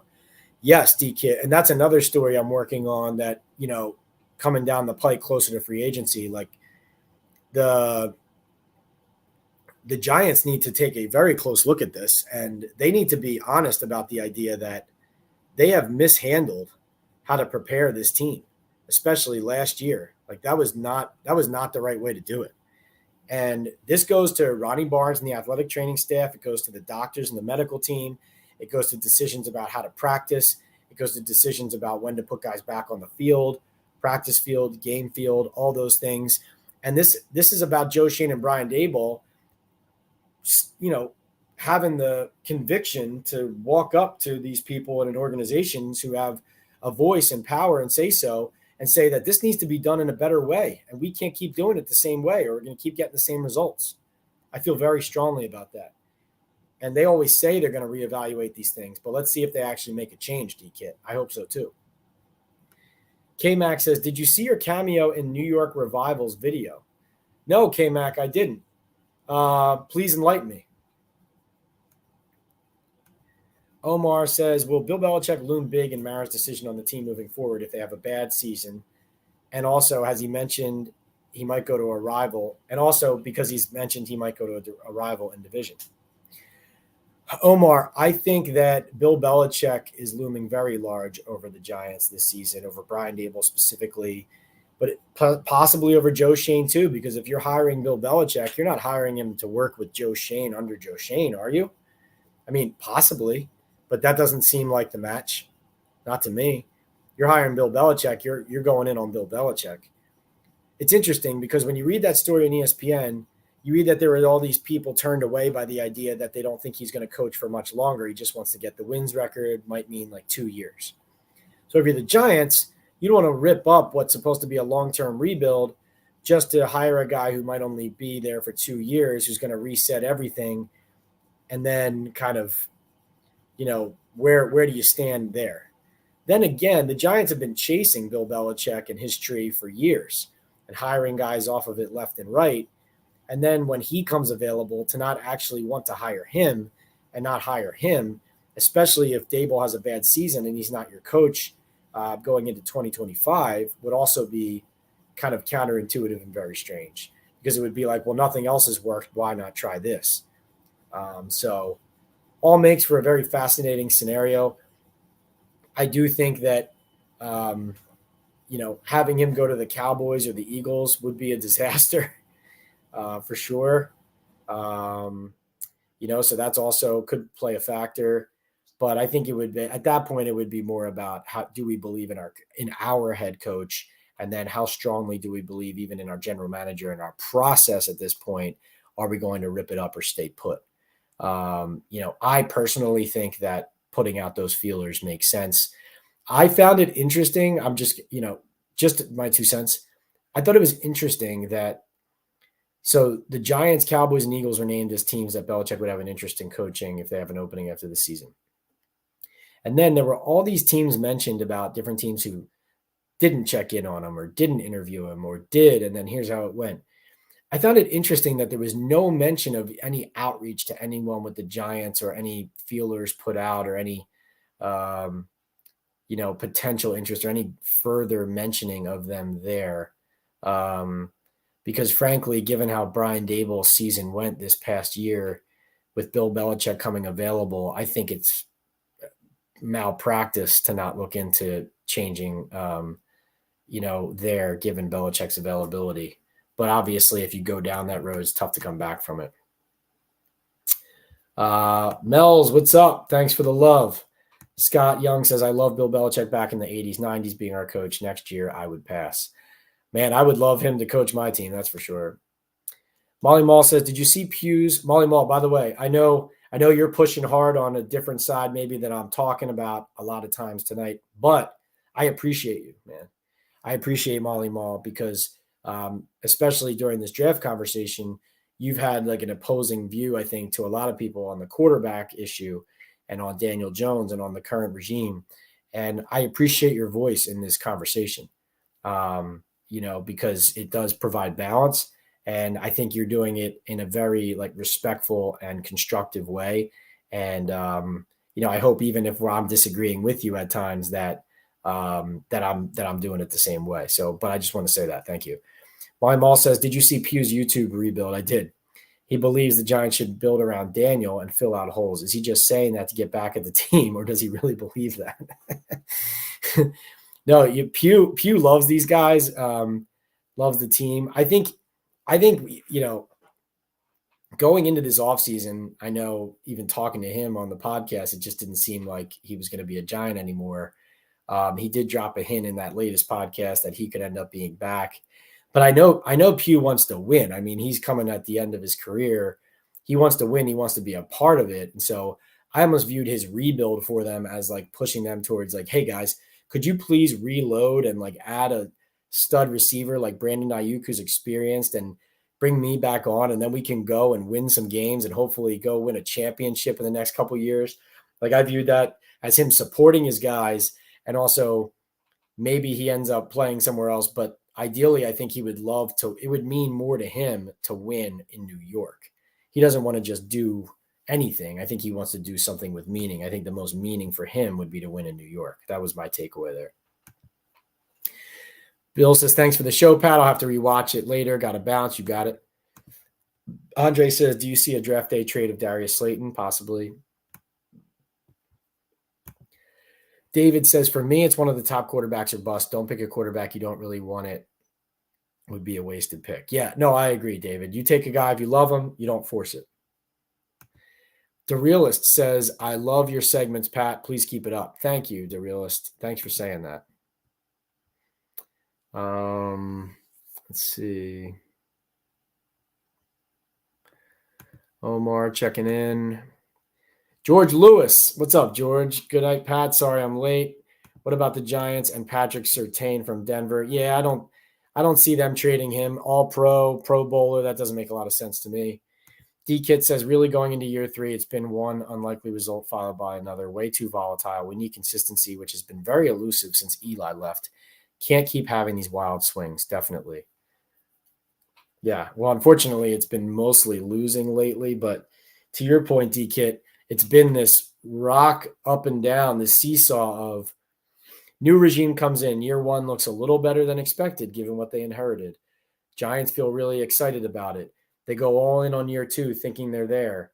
You had guys saying that Brian Daboll was talking Super Bowl going into year 2 last year. Disaster, right? So that's what, Joe Judge's second year, Pat Shurmur, Ben McAdoo, and Brian Daboll, right? So it's the year 1, hey, positive. Oh, yeah, we're there. No, we're not, right? So you can't keep having that, and you can't keep overreacting to it, which is why they're still going into year 3 with this regime, not overreacting and trying to stay patient. But, you can't, the rope isn't unlimited. Undefined says they should just ask Vrabel or Belichick who to draft. Well, they have hired enough guys from the Titans, that's for sure. Brendan says Joe Alt is a left tackle. We already have Andrew Thomas. Joe Alt, a definite future Hall of Famer. Hard to decide. Brendan, I'm glad you brought that up because I forgot to mention that when I was asked about Joe Alt earlier, but I did have that in my story in the Daily News earlier this week.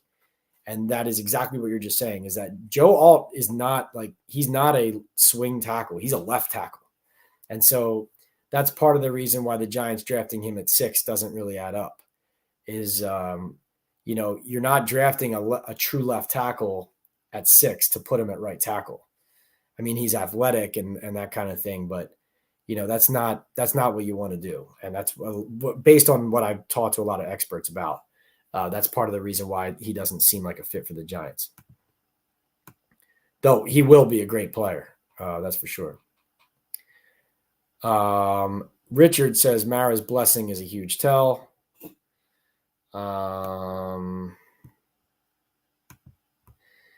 Jonathan says Andrew Thomas missed 7 games last year. Alt Illuminor injury replacements with Alt starting right tackle is a good strategy, a la Cowboys Tyler Smith with Tyron Smith situation. Yeah, just not sure he's a right tackle, though. I think you want him on the left side. Scott says, Pat, what are your thoughts on the Giants trading next year's first for the Bears 9 this year to grab a quarterback? Oh, yeah, we talked about that. Chris says, do you think the biggest mistake Joe and Dable made was signing Jones to an extension might cost them their job? Yeah, especially because it makes no sense that they went into it planning to sign Saquon and tag Daniel, and then they can't get Saquon done, so they flip it around and they sign Daniel and tag Saquon. Like, those are polar opposite decisions. Adam Chen says, do you think JJ drops past 6 as the Giants take a blue chip player and another team trades up after the Giants? Well, that's what Adam Schefter thought when he was talking to me on the podcast. So I'm not going to say that he's definitely wrong. JJ, sorry, I missed your super chat earlier. Sorry about that. He said, sorry, I'm late. Business trip. Are we taking a quarterback? I still think so, JJ. Jake May, JJ, we'll see. But yes, I still think they're trying to get a quarterback. We'll see if it plays out that way. That's my opinion. Joshua says, I want to see Drew Lock play some games next year. He's no joke and just maybe. I think it was a great story what he did last year, spotting Geno Smith. I'm not sure Drew Lock playing like 8 games for the Giants this year, though, is what you want if you're trying to win games. And that's no shot at Drew. And listen, I hope he turns out well in New York and has success. But it's been a while since he's played extended high level football. That's all. But this opportunity might be that one for him. We'll see. Beast of the East says pressure breaks pipes and Bill Belichick will break out his tool belt. Francis says, very interesting convo, topics covered and insights. Thanks. Thank you, Francis. Undefined says, good point, Pat. Appreciate you. Let's see. Who else just checked in? Oh, we got a bunch down here. D Kit with $3 says, if Belichick comes here, your job will suck. I was just talking to somebody about that today, D Kit. The daily press conferences would stink. The overall show, though, of him being with the Giants and all the stories that brings back into the fold, the history of it, the kind of full circle moment of it with the Giants history and former defensive coordinator, Super Bowl winning, and Wellington Mara, and I mean, it would just be unlimited stories and reflections and all kinds of things like that.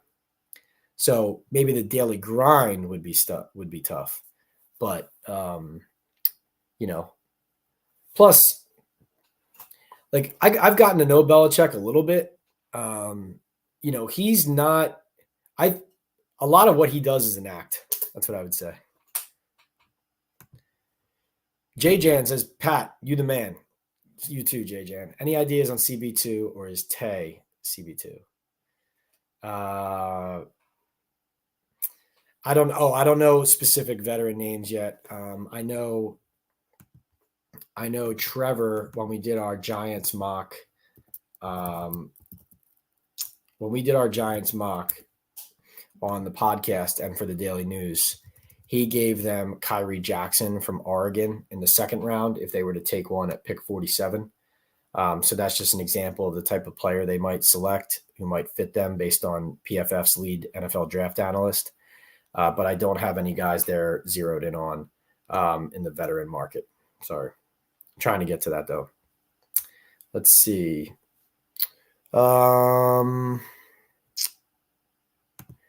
Jay Jan says, how do you feel about the inside linebacker from North Carolina, Cedric Gray?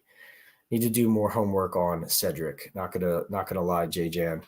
Let me check him out real quick, though. Thank you for the super here. Cedric Gray from North Carolina.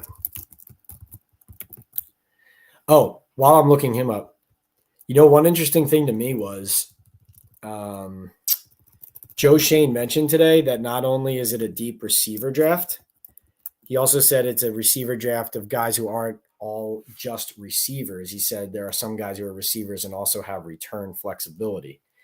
And that kind of rang in my head because when Trevor and I did our mock, I actually mentioned to Trevor, I could see the Giants trying to take a guy who has return ability because of the new kickoff rule. And he gave them Anthony Gould, the wide receiver from Oregon State, who was all Pac-12 first team as a return specialist in 2022. So I think Joe Schoen mentioning that kind of like as a quick tangent today at his press conference was something to keep an eye on. Like if they draft a guy in the middle or late rounds at receiver, it could even be the second receiver they take in the draft after getting a guy at number 6. Look for a guy who maybe has that return flexibility because then maybe they get their number 1 receiver at 6. They have Wandale, they have Hyatt. Even if Slayton ends up getting traded, now you get another guy into the fold who also has return ability, and then you have other guys battling out for depth purposes. So just something to keep an eye on there. Cedric Gray, yeah,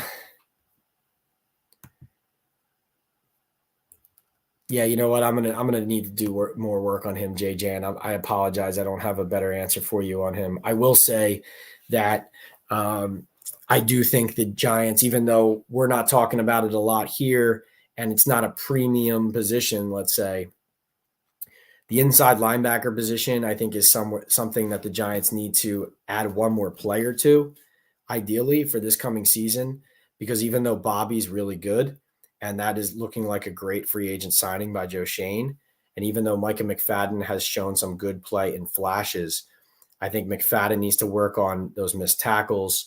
And I think ultimately in the current scheme that Shane Bowen is going to run compared to Wink Martindale, they're going to need a third, a reliable linebacker in that other linebacker spot to play the run and fit those gaps, play hard-nosed football, but be fast and athletic and be able to cover. And Isaiah Simmons is a guy who can help you in those different spaces, but that's not his every down position and skill set. And so if the Giants can find another guy for that role, I think that ideally helps your run defense, which is something they really struggled at. So that would be my answer there. Ash says, Pat, I don't understand how the Giants don't take a QB. What did we win with OBJ? Yeah, you're saying even though Beckham was great, that getting a star receiver isn't necessarily going to guarantee anything. Yeah, he did help them get to the playoffs, but obviously in the end they didn't win compensatory to the production he had. At a certain point, he was a huge he was their whole offense, right? Ash, I just think I think it's over analyzing it, looking at the Giants' behavior and hearing everything that people have said about how they're acting and what they're looking for, and to think that they wouldn't be trying to get a quarterback here. Like that's what everything points to, in my opinion. But it's not all in their control. That's part of the issue, Ash. And thank you for the $5 there. Really appreciate you. We're going past 2 hours here. I will get to all of your guys' questions and then we will head out. But I really appreciate you. We have more podcast episodes coming on the Talking Ball with Pat Leonard podcast. We have more coverage in the New York Daily News, more features running, mock draft coming next week, picks 1 through 32 in the first round. It'll all be coming your way. Adam Chen says, do you think it's possible the Giants trade with the Bears if the Bears want Alt and the Giants are able to still get a Dunze if he slides to 9? If they knew they could get a Dunze back there, then yes. Then getting picks and getting assets and getting the player you were still going to get at 6, that's good business. Like if that's the scenario, that's good business. Scott Young says, Pat, the question I'd like to ask Joe today is, does he have a favorite player in the draft? Yeah, he'd probably say Caleb Williams if you gave him truth serum, which is unfortunate. They won their way out of the number 1 pick sweepstakes. Michael Meenan says, hey, Pat, really enjoy your program. Thanks, Michael. I'm a big proponent of drafting Brock Bowers, an ideal fit for Giants mid-range pass game. Giants football is ball control and dominant defense. Michael, I think you are right about what true Giants winning football has been and what you'd like to see them get back to. That makes sense. Brock's a game changer. There's no doubt about it. I think drafting a tight end is more on the board when you're past the elite wide receivers, especially with the Giants receiver room looking so glaringly in need of that top receiver. I think even if you get that top tight end like Brock Bowers, I don't think it solves the fact that you don't have that weapon on the outside that's going to instill fear in defenses. Brock Bowers is a player, though, that is going to, if he stays healthy, he's going to join a team and be a major factor right away. I would agree with that. But it's hard for me to envision them drafting a player like him, rather than a number one wide receiver, given what their roster looks like. Though he can help you in several different areas, though, too, right, Michael? So that is a fair argument. But based on, that position, they've already added some guys who profile as more as blocking tight ends. They're looking like a team that is, intends to protect the quarterback in any way possible because they know they couldn't do it last year. And now they need some guys to stretch the field on the outside. I think especially to help Daniel Jones kind of work his way into being what that contract is showing that he's supposed to be. I think you need him and the offense, ideally, in this modern game to push the ball down the field. And Brock Bowers can help you do that too. Not that he can't help you do it, but as far as adding a player at a premium position, it's a tough argument for Bowers over the receivers. But he belongs in that top 10 area. There's no doubt about it. Kevin says, I feel like they have JJ stacked between Neighbors and Adunze. Yeah, that would make sense to me. I think that's a good guess. D-Kid says, without hearing directly from Joe Schoen, can anyone really trust anything they hear about who the Giants love or really like other than the top 30 visits or other signs of visible interest? Yes, D-Kid, it just doesn't happen every day. So like the people who are telling you something new every day about what they're hearing and it's like major bombshell stuff are either carrying water for people pushing agendas or making it up. But like hearing stuff, the nuggets that you hear from, because what I mean by that is there are certain sources who are either especially high on the totem pole in organizations or plugged in to different areas of the league or whatever it is, or just for every reporter, it might just be people who you implicitly trust who are that much more plugged in than everybody else.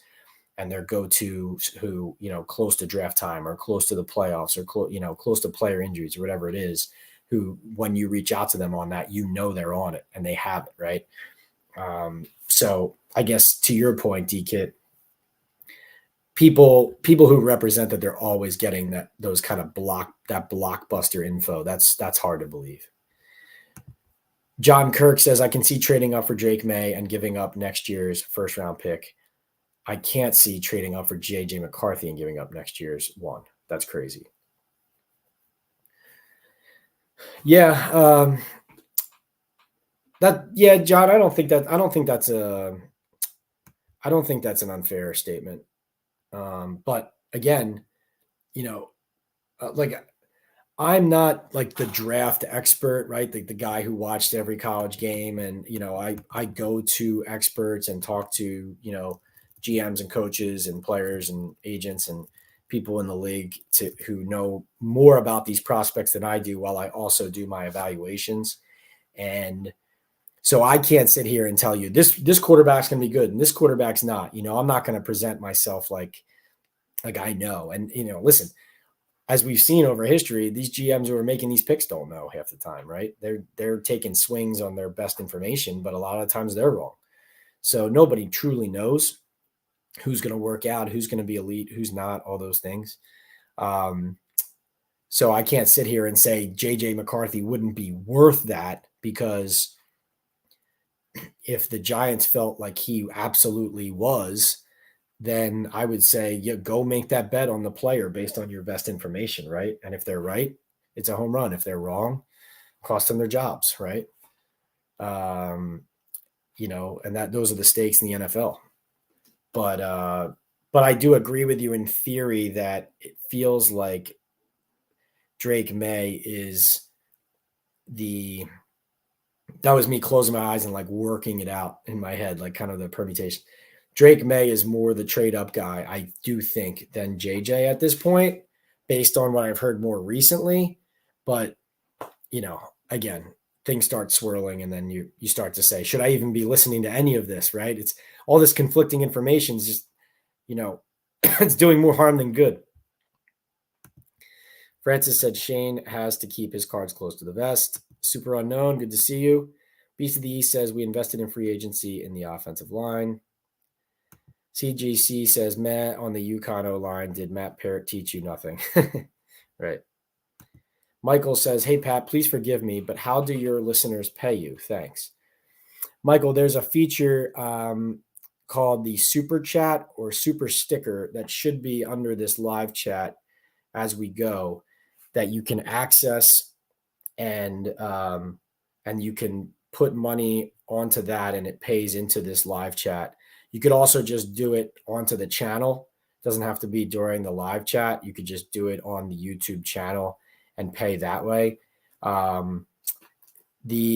don't know if you have to be a subscriber on the page to do it. I don't believe you do though. I think in the window on the YouTube page, you should be able to see there's an option for super chat or super sticker. You can do either one and then you can pay that way. And then that's how your comment gets highlighted. CGC says, thanks for asking though, Michael. And if that didn't give you the right answer, I'll work on directing you more directly and quickly to it for next time. CGC says, if May is obtainable at 3 or 4, you spend the assets next year and move up for him. That's where I think they would like to go. K-Max says, thinking about it now, Denver's next year's first round pick could easily be top 5.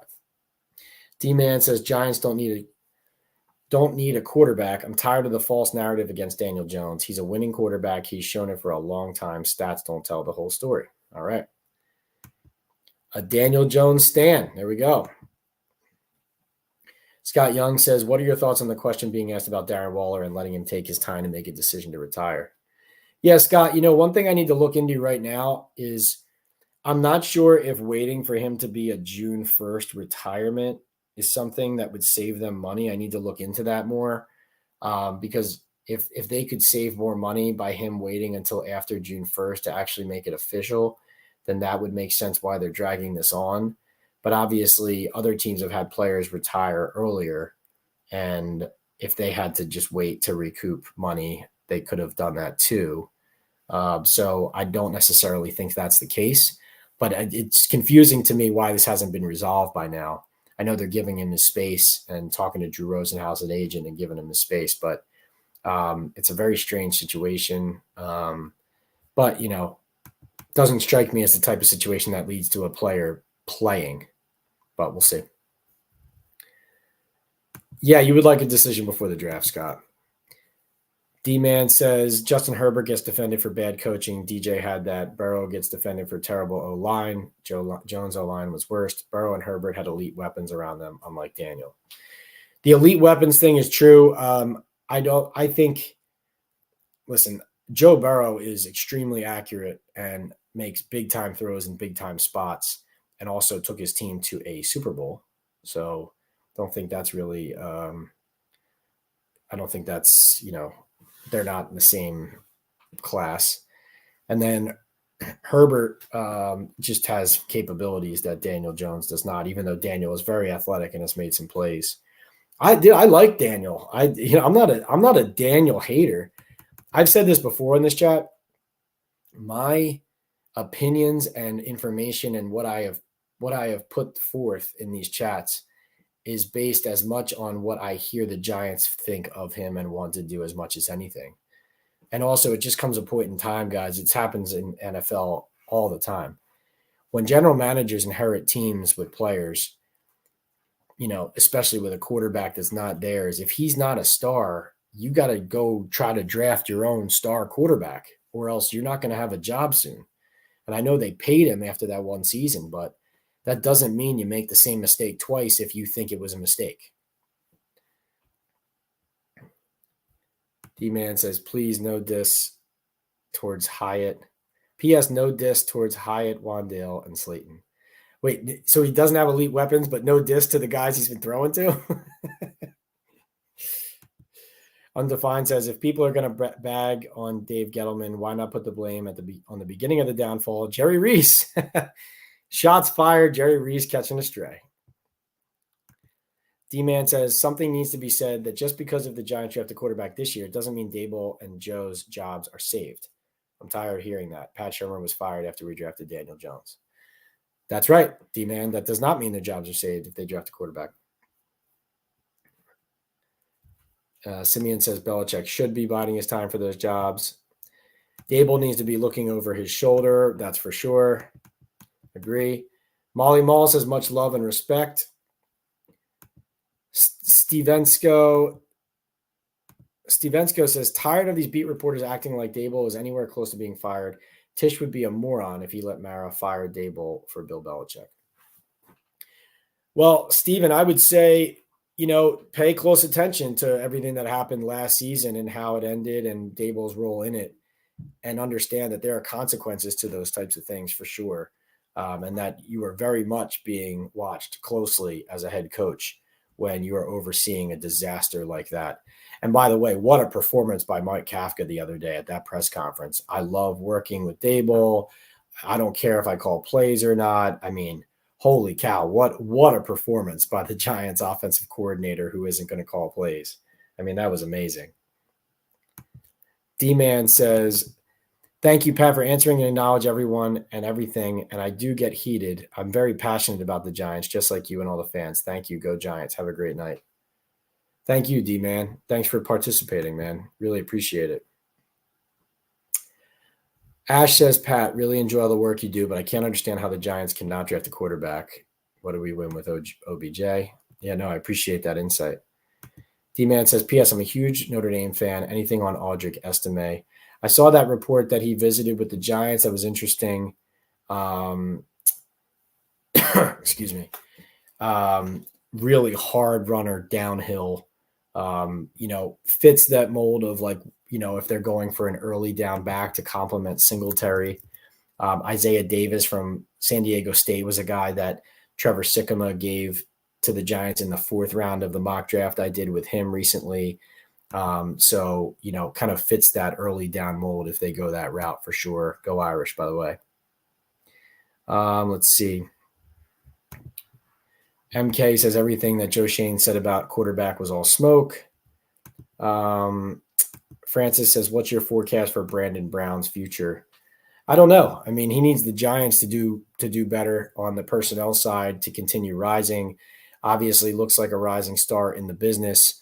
Nearly got that Chargers job, but the Giants' whole track record needs to improve while he's here to continue on that trajectory. Obviously being involved with the Eagles prior to this helps a lot. D-Man says, Giants don't need a quarterback. I'm tired of the false narrative versus Daniel. He's a winning quarterback. Oh, right. You said that. Got it. D-Man also says, Justin Herbert gets defended because bad coaching. DJ had that with Jason Garrett.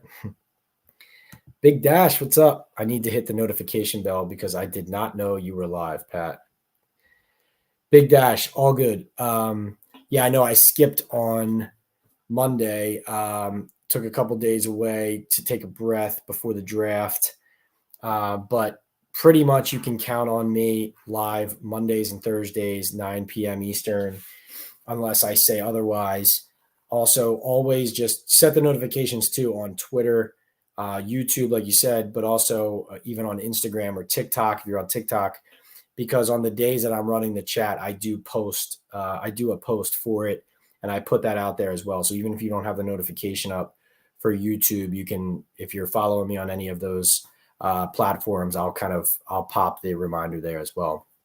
Ash says, thanks, Pat. Keep it up. I appreciate you, Ash. Thank you. Jonathan says, Pat, maybe you want to rethink that print media job. Man, you're killing this podcast thing. Thanks for the stream. Jonathan, thanks for saying that, man. Hey, listen, I've done a lot of television. I've done a lot on camera, and I love it. Right, like going back to the days with SNY, I was doing 5 days a week at SNY, 2-3 shows a day at times. A lot of reps, a lot of valuable reps. Bruce Beck has been kind enough to have me on a ton for NBC. And all the local radio, TV stations, from Duke Castiglione when he was at Fox, Pix 11, my buddy Mark Malusis over there, and those guys, and on and on. Like, really grateful. Was on FS1. They got me right, and really done a ton of television and this kind of thing, and now being able to kind of control it all on this platform and kind of bring it just straight to you guys. It's just a lot of fun, and I love doing it. And I love writing, but I love doing this too, and I love dealing with you guys and interacting with the people. Thanks for saying that. Justin says, thanks, Pat. Great show. Appreciate your great info and columns. Thank you, Justin.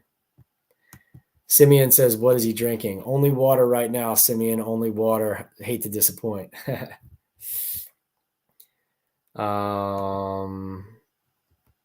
Oh, you're talking about somebody else in the chat. I thought you were asking what I was drinking tonight. Usually I have the wine or the old fashioned right next to me. Ash says, did the Giants have any real interest in Rattler, or is meeting him just doing due diligence? That profiles to me like real interest. That's a player to keep an eye on. I think the Giants are a team that is looking at all the quarterbacks. And if they don't go with one at the top of the draft, they're going to be ready to go with one in the second round, most likely, maybe even the third. But I think they take one high, first or second round. I think they're trying in the first. We'll see. Tariq says, Daboll is not untouchable. Coaches have been fired for far less. Agree. Big Mike says, you the man, Pat. Appreciate you, Big Mike. Tariq says, Estime is a poor man's Brandon Jacobs. I like him, but I like Marshawn Lloyd, USC, better. Giants like him too. Brett says, thanks, Pat. Appreciate you. Appreciate you, Brett. Giant topic. Welcome. Jonathan says, Pat, you need a Discord server, FYI. Oh, do I? Interesting. Do tell. Welvin says, Pat, do you think we trade back after today's presser? I think Joe Shane's entertaining it, but no, I do not. D Kit says, great time tonight, Pat. Your pods are elixir. Great. Thank you and stuff. Thank you. Great stuff tonight. D Kit, thank you for all the support and all the contributions. Really appreciate you. And we rounded out here with John Kirk checking in with a $5 super chat. Thank you. Going strong here. 2 hours and 20 minutes in. Our top 30 visits and private workouts lists used by other teams to figure out where other teams might pick, giving them a chance to jump a pick. John, yes, you'd actually be surprised. These teams track the other teams' press conferences and what the owners and general managers and coaches are saying about the draft. They track what they see on social media and what they hear about who's visiting what other teams, what an agent might say about who their guys are visiting. They put that all together, and they have people in charge of keeping track of that data and trying to use it to their advantage. So that's absolutely something that occurs. But remember, when one team's doing it, the other team's doing it as well. So they're all jockeying for position. That's why this is such a fascinating time of year. That was a really good question, John. And yeah, the fact of the matter is, sometimes you when you think of that in your head, John, you think like, wow, am I overestimating how far these teams might go to gain an edge? And the answer is no, you are not. You are not overestimating it. Tariq says the Giants stink, which means they need all of their picks. Take Malik Neighbors. And Welvin says that DJ bobblehead behind you might have to go soon. Thank you, Welvin. With that, I'm going to say goodnight, guys. Thank you so much for tuning in. This has been a great episode. These chats are so much fun for me. I'm glad you guys are having fun as well. And thank you so much for your participation, your support with the super chats and the super stickers. Please give those thumbs up before you head out right now. and also be back here Monday, 9 p.m. Eastern. We'll have more podcasts dropping, more content in the daily news, mock drafts, player features leading all the way up to the draft. And I will tell you guys what my plans are for draft night, draft weekend, and we'll make sure we get some stuff rolling there to get the content and the information right to you. Remember, we are sponsored by Bet Online and also by Estate 98 Coffee. It's an Esencia de Cafe from El Salvador. Dates back to 1798. Takes you 3 seconds to make an iced coffee. I drink it all the time when doing Talking Ball. A-Tone says if Drake May gets to 4, would the Giants make an aggressive offer to Arizona? I do think they would. And Welvin says, great stream. Thank you, Welvin. Thank you, everybody. Good night from Talking Ball Live with Pat Leonard. Take care.